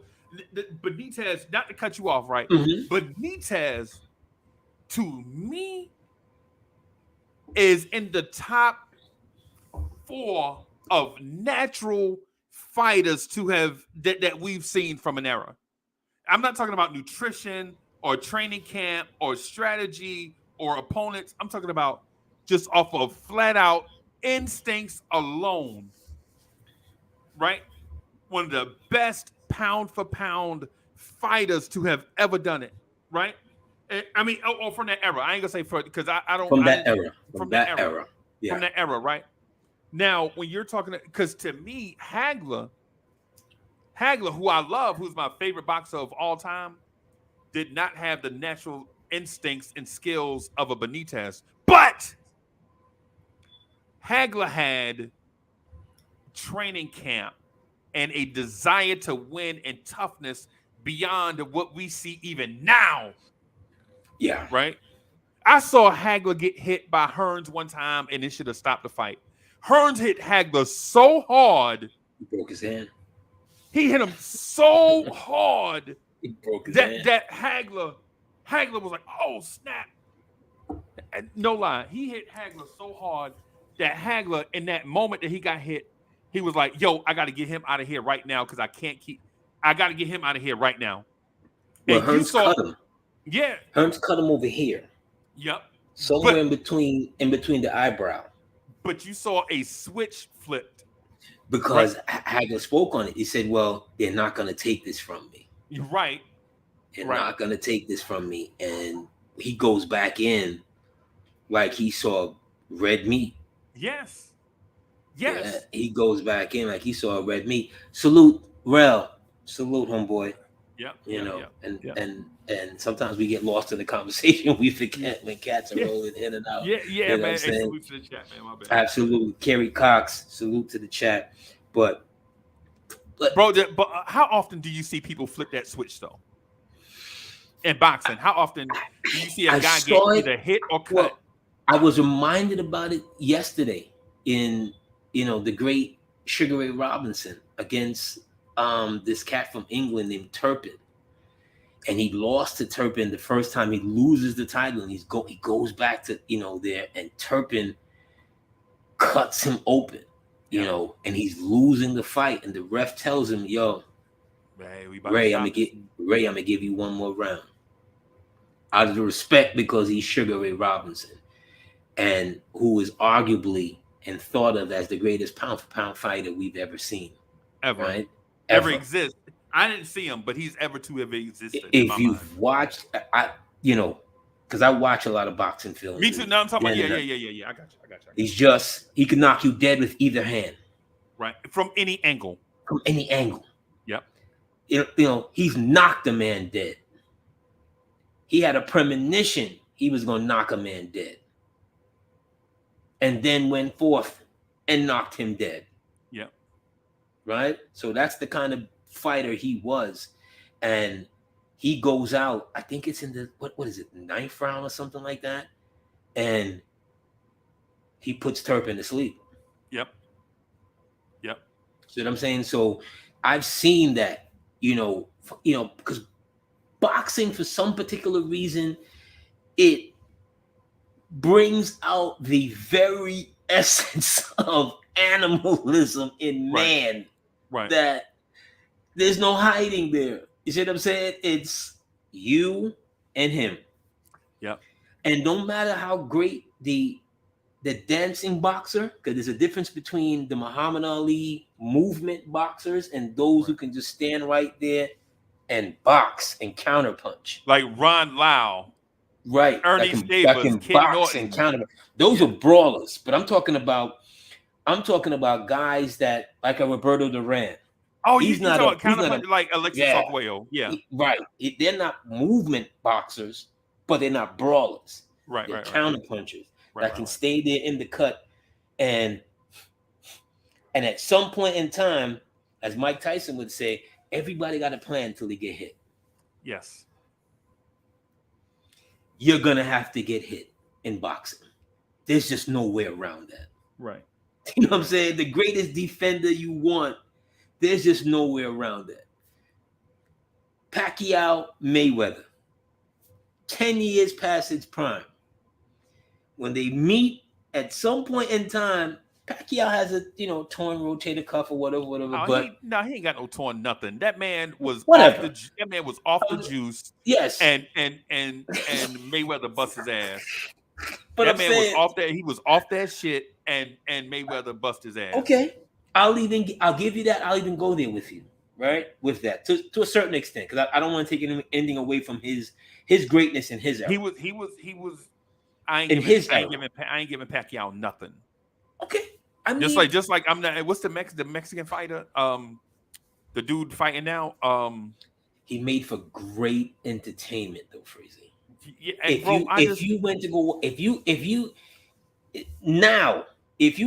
you're home sitting home right now, and a Pacquiao fight is on, any one of his fights, you're not going to turn. You're not going to turn away from. You got to watch it.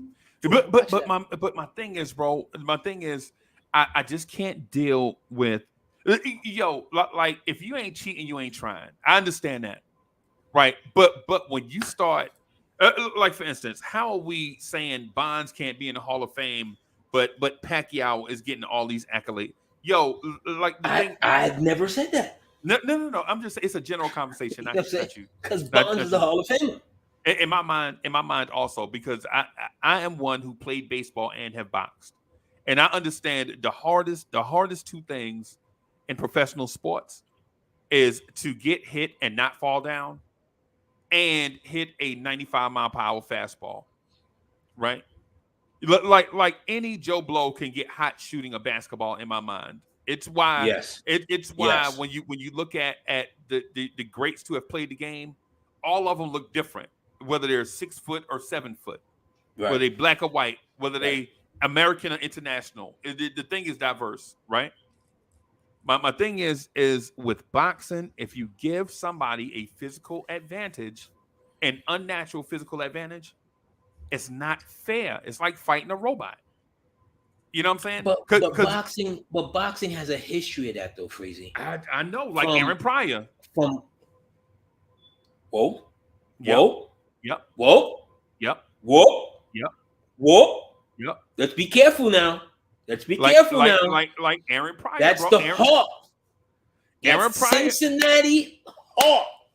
Let's be careful how you defame one of the greatest. Come on, bro. You don't catch a second wind and look like you're absolutely fresh. Freezie. In the 12th round. Freezie, when's the last time you saw that fight? About a year ago. I watched it like a week ago. Not even a full week. Right? Okay. And here's the thing about that fight. Okay? Panama Lewis. Who was a great trainer, by the way. Panama Lewis was a great trainer, but was suspended for like life. Right. Because he's had way too many things of trying to interject himself in the decision of a fighter. Okay. See what I'm saying? The fighter. If a boxer tells you that he did not know something, I'm more ready to believe it Because why? The boxer has the original entourage. Okay. A boxer got 100 motherfuckers with him. Yeah, always did. Always will. Right?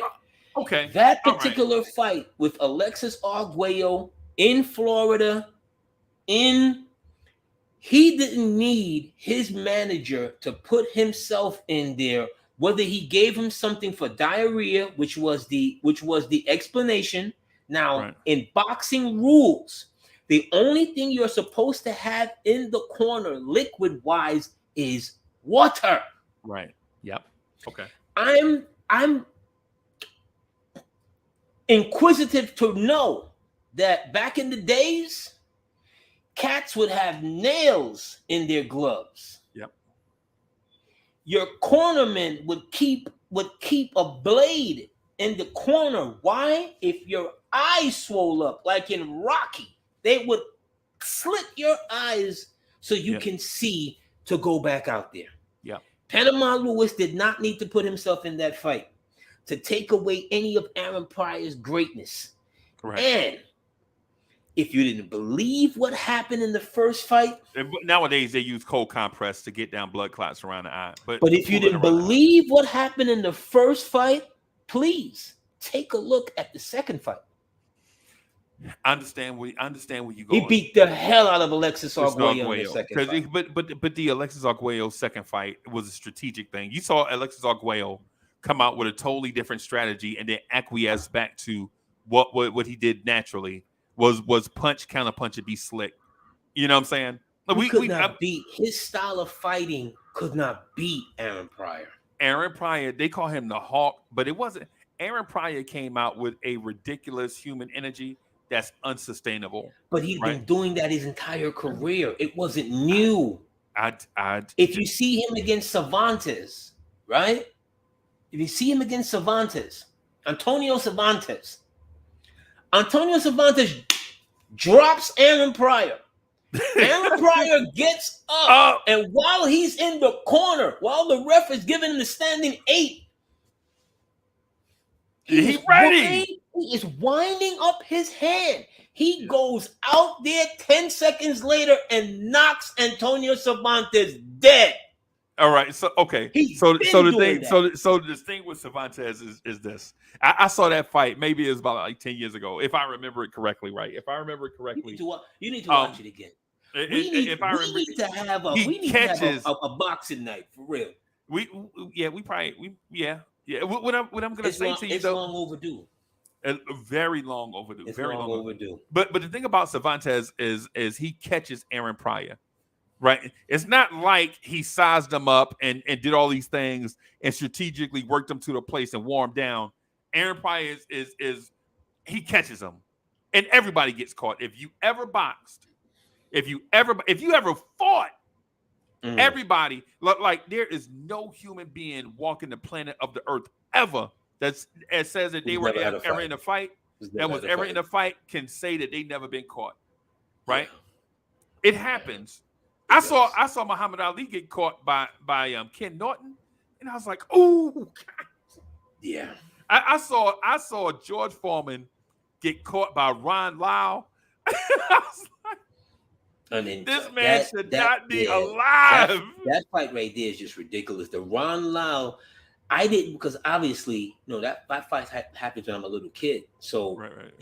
For those who are interested in like great fights besides YouTube, Big Fights Inc. And I'm not, they don't give me no money, whatever, but Big Fights Inc. Right? Right.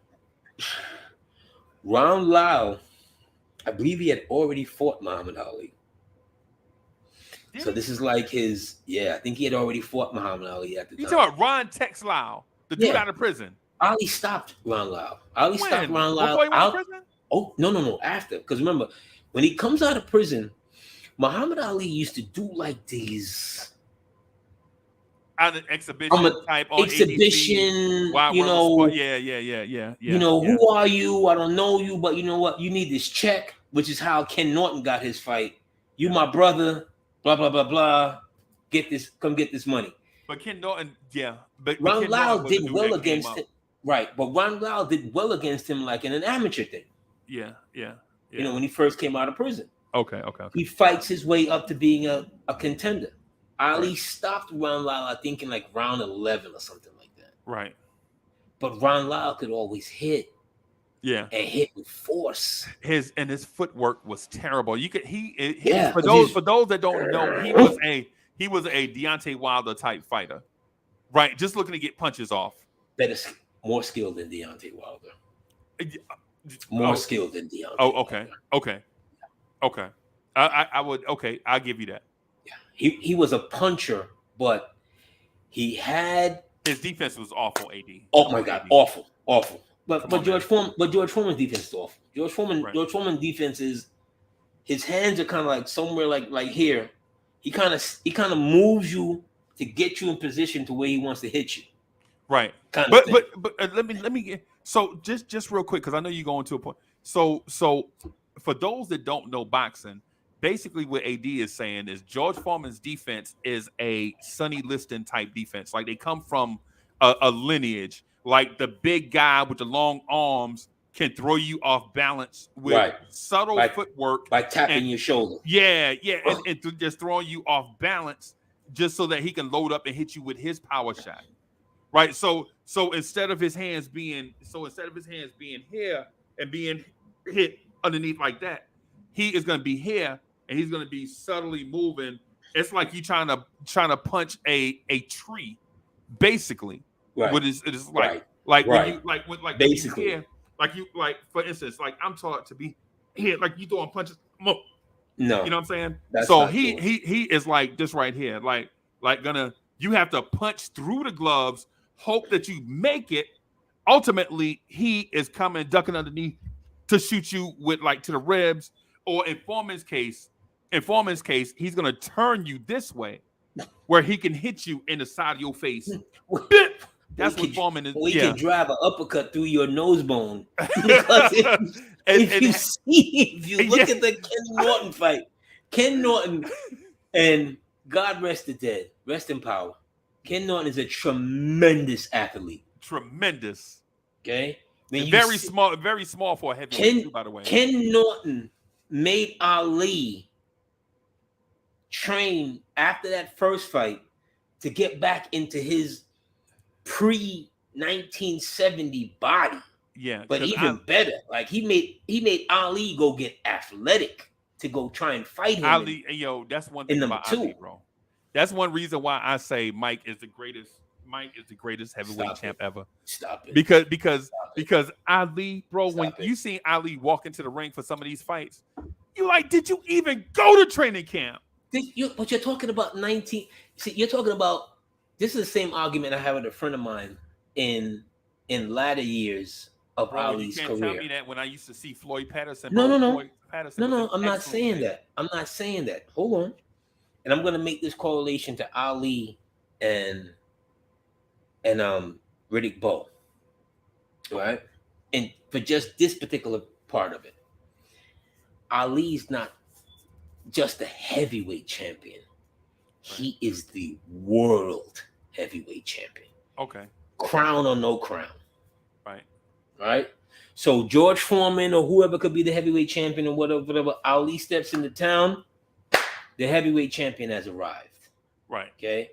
It's no longer I'm fully disciplined, I'm Muslim disciplined or whatever. It overrides that. Okay. Because everywhere he goes, he's the guy. Right. For a very long time. Right. Post career. Yeah, he's the people's champ. Right? Imagine you. It's kind of like, do you remember the scene in Rocky 3? You've seen Rocky 3, right? With Mr. T, right? And this is after Mr. T insulted his wife at the press conference and all of that, which would have made anybody go bananas. This is the classic moment in that. I'm going to get back to it. When Mickey's telling Rocky about,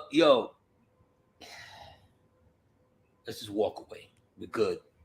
And Rocky, having his little kid moment, I just need this one more. Straight me one more time. Yeah. And Mickey goes, all right, cool. Yeah. Rocky rents out the forum. And he's having a party in the forum. right? That would be Muhammad Ali before he gets to, Big Bear Camp that he made in Pennsylvania. Okay. Everybody, champ, you good, baby? Oh, you got Yeah. it. We got the staple singers outside. We good? Yeah. Every nigga, champ, we good, baby? That's it. Right. You know what I'm saying? I've seen, when they showed you like a timeline of Jane Kennedy is in the mix. Jane Kennedy is beautiful, bro. Then and now. Yes. So when you that guy and you're now above 30, the only fight I've ever seen to be that disciplined above 30 is Floyd Mayweather. Floyd Mayweather. That's it. To be the peak above 30 is Floyd Mayweather.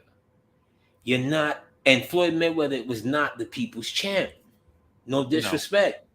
No. Not to that kind of where, he can walk outside at any moment in time and gather a crowd. Floyd was an excellent Floyd though. Floyd did the game. He manipulated the boxing game beautifully. He took it to another level. He manipulated money the wise. Game. Yeah. But before he, right? If he had just gone down a normal road, he would not be Floyd Mayweather. No, because Bob Arum was trying to control him. Yep. And you look at Larry Holmes. Larry Holmes should have made way more money as a heavyweight champ, right? Look at when you look at these guys, man. Larry Holmes was the Eastern assassin. The Eastern assassin. Larry Holmes is one of the greatest fighters, not just heavyweight fighters, one of the greatest fighters who's ever put on a pair of gloves. Okay. Larry Holmes has the unfortune of coming behind an icon. Yep. And especially an icon that used to pat him on the back. Yeah, and plus his personality didn't lend itself to the bright lights because he wasn't because he was trying. But he wasn't a great media. He was trying. Have you ever heard Larry Holmes trying to rhyme, trying to be like Muhammad Ali? Yes. You know what he sounded like? An idiot. Oh my God, he sounded crazy. Yeah. But the thing is, it's his homage to his idol. Yeah. How many people you ever heard Joe Frazier try to do it too? I saw a thing with Joe Frazier had a band. Yeah. Let's get this correct. Yeah. Joe Frazier used to sing. Yeah, I know. You know what I'm saying? Hold on, but hold that point right there. How many people will look up to somebody who gave him a black eye? I still don't.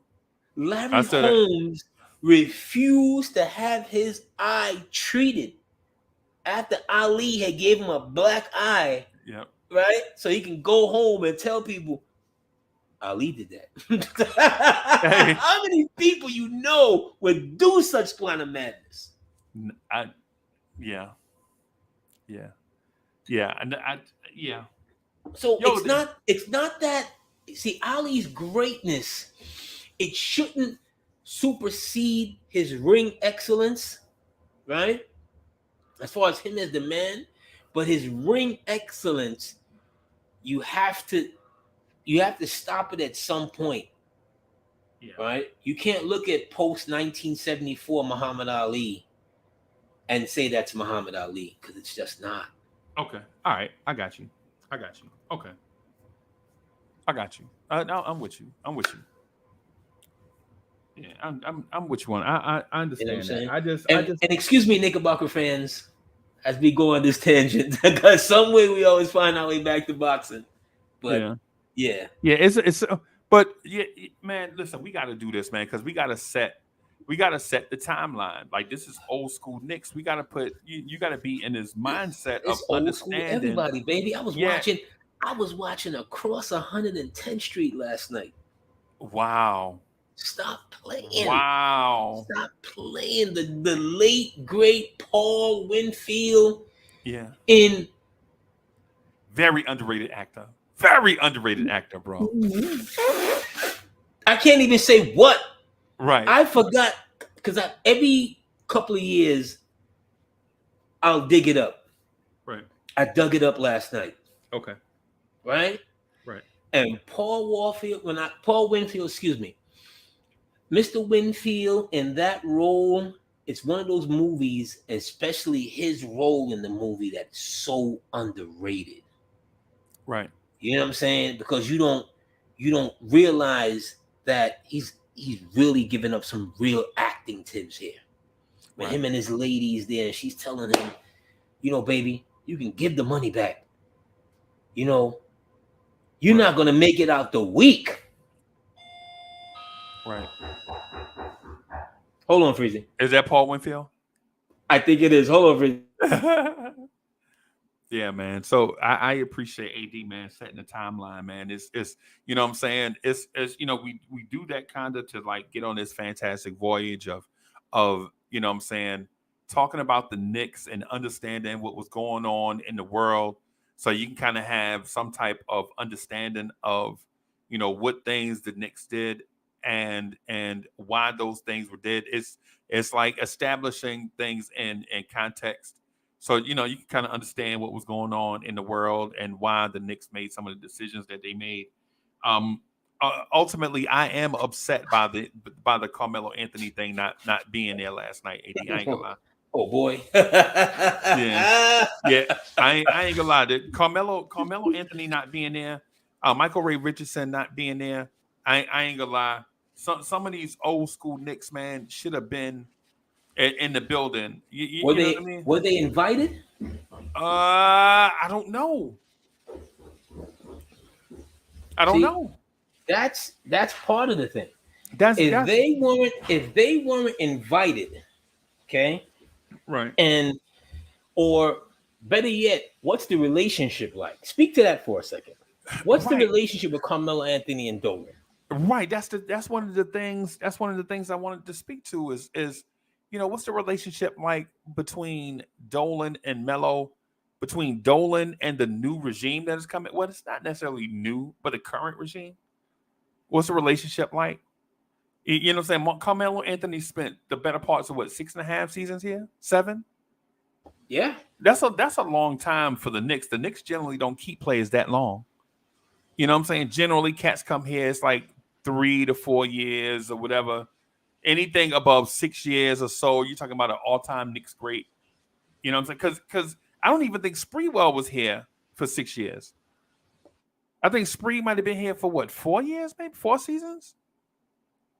Bernard King only played 208 games as a Knick, even though he was here 4 or something like that. Yeah, for Spreewell.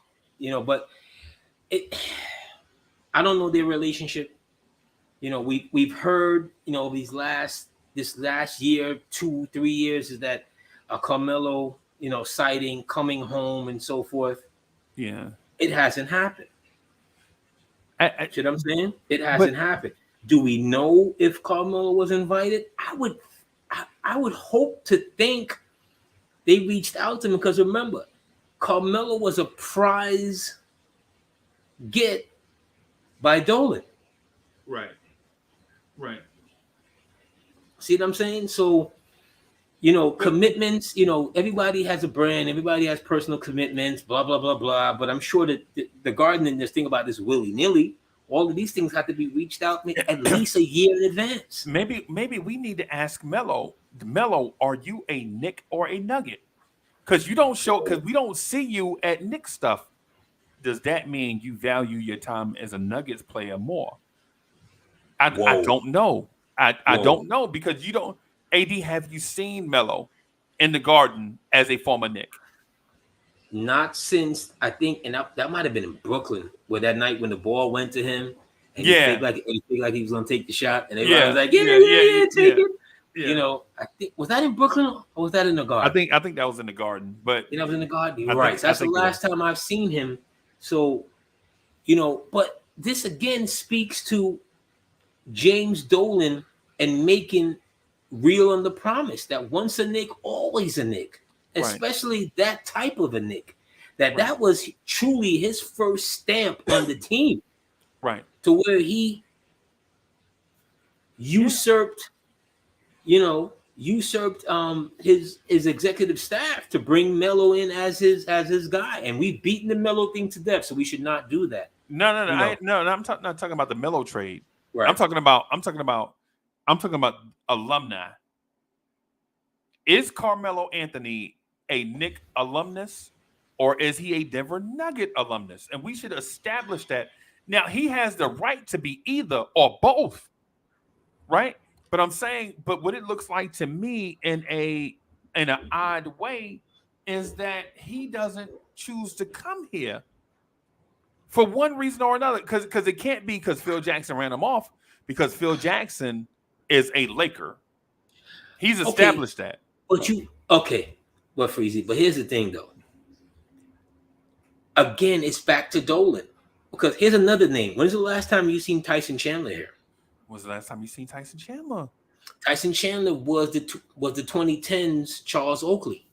But how Tyson Chandler only stayed here for what, 3 seasons? 2 or 3 seasons? I want to see. But even with that, AD, what about Marcus Camby? Marcus Camby stayed here for how long? What Marcus Camby was here last night. Parts of like 3 different seasons, I think. Yeah, parts of 2 different seasons. But Marcus Camby was here last night. I know. That's the reason why I bring up the Tyson Chandler question. And he had a major thing with Dolan.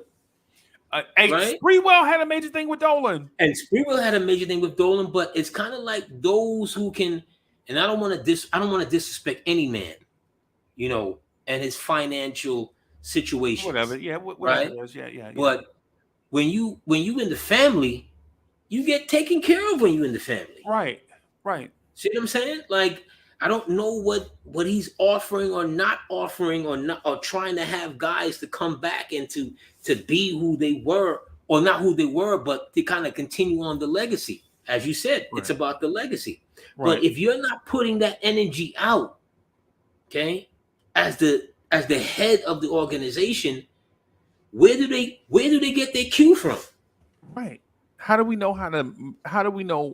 manage this? Right? How do we manage it? Right? Like for instance, I give you another example. Greg Anthony played 4 seasons as a Knick, and you don't often see Greg Anthony. Now Greg Anthony, I think, had beef because they left him unprotected in the expansion draft. Remember that? Right. But it was business. But that team wasn't that deep where you can leave Greg Anthony unprotected. Remember, every team, for how the rules used to be, Freezie, you had to leave at least 3 guys off. Right. 4 guys, because you had to protect 8, and the other 4 guys could be picked. So you had to leave. Okay, so you had to leave. It's how Rick Mahorn wound up in Minnesota.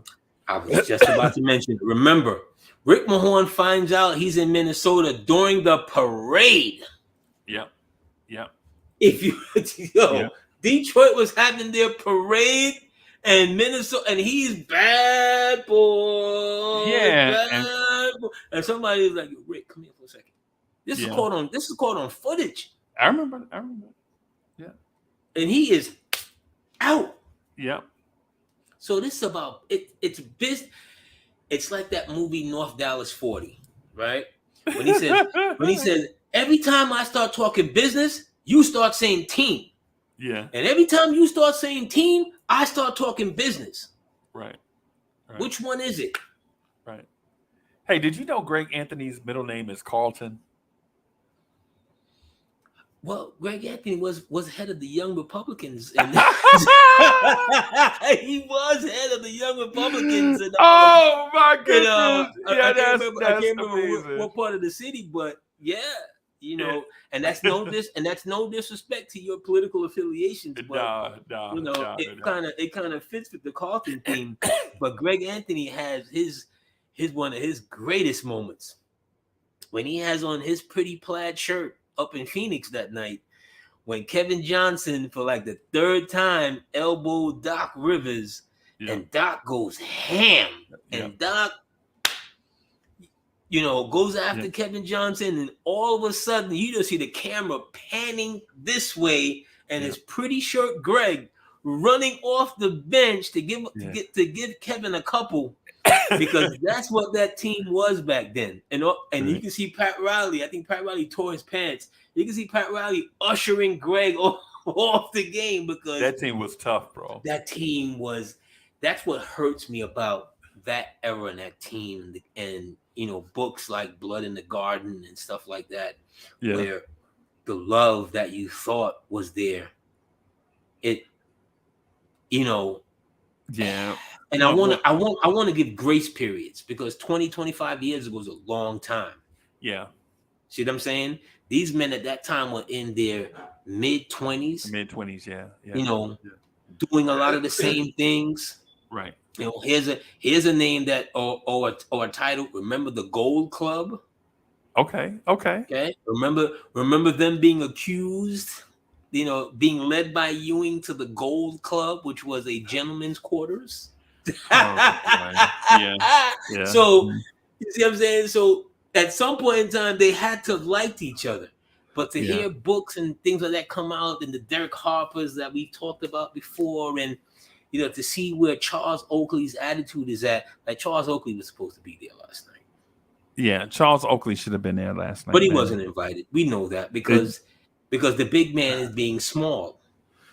A part of that too. Okay, at some point in time, Freezie, hey man, somebody has to make an allowance. You're not gonna convince me that Charles Oakley is a reasonable human being, no matter how many times we have this conversation. No, I'm not, and I'm not. I will never try to. Because the thing is even if Dolan doesn't say anything, and the Garden representatives go to Oakley and say, "Hey, listen, what I'm saying, we want you to come back and blah blah blah." Is Oakley gonna set aside his beef with Dolan, even though the Garden is coming to him, saying, "Hey, listen, we want you to be a part of the family"? It's the way how things are done, Freezie. See what I'm saying? You could be hungry. He not a good person, bro. Oh, hold on. You could be hungry, Freezie, right? And I bring you something to eat, but the food I bring you, I serve it on a garbage can. See what I'm saying? It's the way how things are done. Is it genuine? So many things has happened as far as their connection after that incident. Where I've heard Dolan call him an alcoholic. I've seen Charles Oakley at Brooklyn Nets events. It's like it's not getting better. It's going further apart. So who and what brings this back together again for the family? Nobody, because he and Derek Harper took shots at Patrick Ewing. And so you're like, yo, come on. It's not just Dolan, bro. These dudes are bitter. Bro. It has nothing to do with Dolan or like why, like after the fact, why are you taking shots at Pat Ewing? Because it's easy. Because Pat it's not gonna say anything back. No, he's not.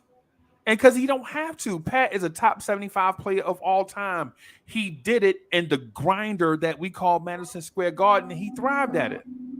Why does he have to defend himself when his resume speaks for itself? No, and he doesn't. But in my personal belief, Freezie, I believe in bad juju, bad karma. Right. See what I'm saying? Right. And it takes a lot to win a championship. Right. It's everything. It's all of the behind the scenes things that we don't see. You see what I'm saying? It's men and women pulling together in one unison, going one direction. Right. You see what I'm saying? Right. No, I agree with you. I agree with you on that, man. But at some point, reasonable minds can disagree and set aside their differences for at least one common goal, right? We can do that. Reasonable minds, like if you always come across, right? Like say for instance, I had somebody hit me up. They're like, "Yo, this one person in the chat is always coming to hit being super negative. Why don't you Like, no, I ain't gonna do that, man. Yo, people's experiences is people experiences. Right, Absolutely. especially not on these joints, but like in the mornings, like in like the next morning drive. On People are any like, oh, joint, yeah, give somebody a chance to speak their mind. Who says you have to read what they're writing? right, right, like on a morning joint, like I get a complaint, like, man, this one person always come in here and always be, and I'm like, man, like, yo, let everybody have their own experience or whatever. Reasonable minds can be that. Now that one person that always does, you know what I'm saying, such and such, gotta have the ability to at least read the room occasionally. You know what I'm saying? Well, Like you know what I'm that, saying? Like that The thing with Oakley is Oakley don't care about the room. He don't read the room, bro. he don't read the room, Freezy. I'll give you that, but that's just who he is, Right. and it's So who he's do we have to always but been. okay. He's So like if the that's he's who like the crazy uncle that comes to the barbecue. You know what's about to happen. You know at some right. point in time he gonna get liquored up Yep. or whatever, and everybody's a target. Yep. Yep. Or Do he you going do yep. you love him Yep. any less? Do you Nah, love her you any don't less? you don't yeah. Yeah. You may Here's what you do. You don't hang out with them as often. Right. But should they not come to the cookout anymore? Is this not family? You know what the thing is? You know what I think the Knicks need to do? And I know the Knicks have this policy, right? In place where they only retire certain numbers, right? I think that 90s Knicks team should have more numbers retired because that's an era. Now No. it's all centered around Pat Ewing. And the first number I retire is 30, right? I'm doing 30, I'm doing 20, I'm doing 3, But right? 30's not 90's. Yeah, I know 30s is 80s. I understand. I understand that. I understand that. But I gotta, man, listen. You're honoring, but because what's gonna happen is the number 30 is gonna get retired. It's gonna get At retired, some point. At some point. right? But why wait for a man to get into his 80s to retire his number when you could have, man, made it official? And you don't have to do it all in 1 year. You could retire Bernard King's number, Because right? it goes back to the head of the household, Freezy.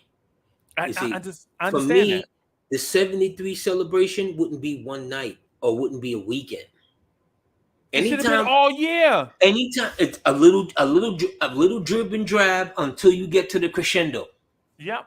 They could have did it all year, bro. Yeah, and remember that title is won in the 70's. Excuse me, it's February out here. Right. I'm sorry. It's won in the 70's in the summer. It's Right. February out here. Right. So what? We're gonna forget the actual date when it was actually won because you can only spare one night. This is how you get players that are outside the organization to be like, wow, look at the Knicks. Right. They're Right. still talking about that. It's Right. still an honor. You know what I mean? It's still put. Don't just get the regular cast of characters from the recent Knicks to come in. No disrespect to them. What recent Knicks you talking about? I'm talking You about talking? Larry Johnson, Oh, Starks. okay. You know what I'm So saying? No that was like disrespect to them because I love them. 25 years ago. I understand what you're saying. You You talking know what I'm about like saying? But if once a Nick is always Nick, it should mean something. it should mean something. So next year, 2024 will be the 25th anniversary of that run of Knicks. Are you going to celebrate that too? They should. They Why not? should. They should. You They should. celebrated the 20th. Hey, So 25. you know who else was there and has played over 500 games as a Knick and wasn't there yesterday? Charlie Ward. When is Charlie Ward ever there? I know this. This is what I'm saying. Do you have to When be is the Anthony greatest player? Bonner? Do you have to be a notable Nick to get an invitation? Because if you have to be a notable Knick, right? Why is Camby there? What did Camby do as a Knick? You're tied to 99. Yeah, basically. Tied to 99. And you can't talk 99 without Canby. But like I said, look at the name I just mentioned. Hubert Davis. Hubert Davis, bro. Hubert Davis saves Patrick Ewing's legacy, or saved, a really embarrassing situation, because in '94 against the Bulls, Patrick misses 2 big free throws. Yeah. Hubert, we remember, the Hugh Hollins call, the obvious Scottie Pippen foul. Yeah. Right? He goes up there, he hits 2. How come he's never invited? How come Chris Childs is never invited? Where's Chris Childs at, bro? The last time I heard him, I think I heard him on Knicks Fan TV like a couple of years ago. I heard an interview with him. But I'm saying, what was he not a big part of that era, that run? Did you know Hubert Davis? I'm going to say something. It's going to make you laugh. Did you know Hubert Davis is Walter Davis's nephew? Yep. I did not know that. Yes, I did. That is hilarious, bro. Yes, I did. But Freezie, I gotta run. I didn't realize that we've been here as long as we have, sir. But bro, these conversations, bro, I'm telling you, man, it goes where they goes. It goes where they go. But before we do get out of here, once again, I want to salute and honor the 1973 New York Knickerbockers and all of the players. If some of the names that I've missed, that we've missed, it's no disrespect. You still live in the hearts and the memories of that season and seasons gone by. So absolutely salute to them, and to our New York Knicks fans. Our fans who are joining us here today. I don't know where the journey started, but I know where it ended. It ended with you. Uncle Freezie, look for us in the whirlwind. Bim. Damn.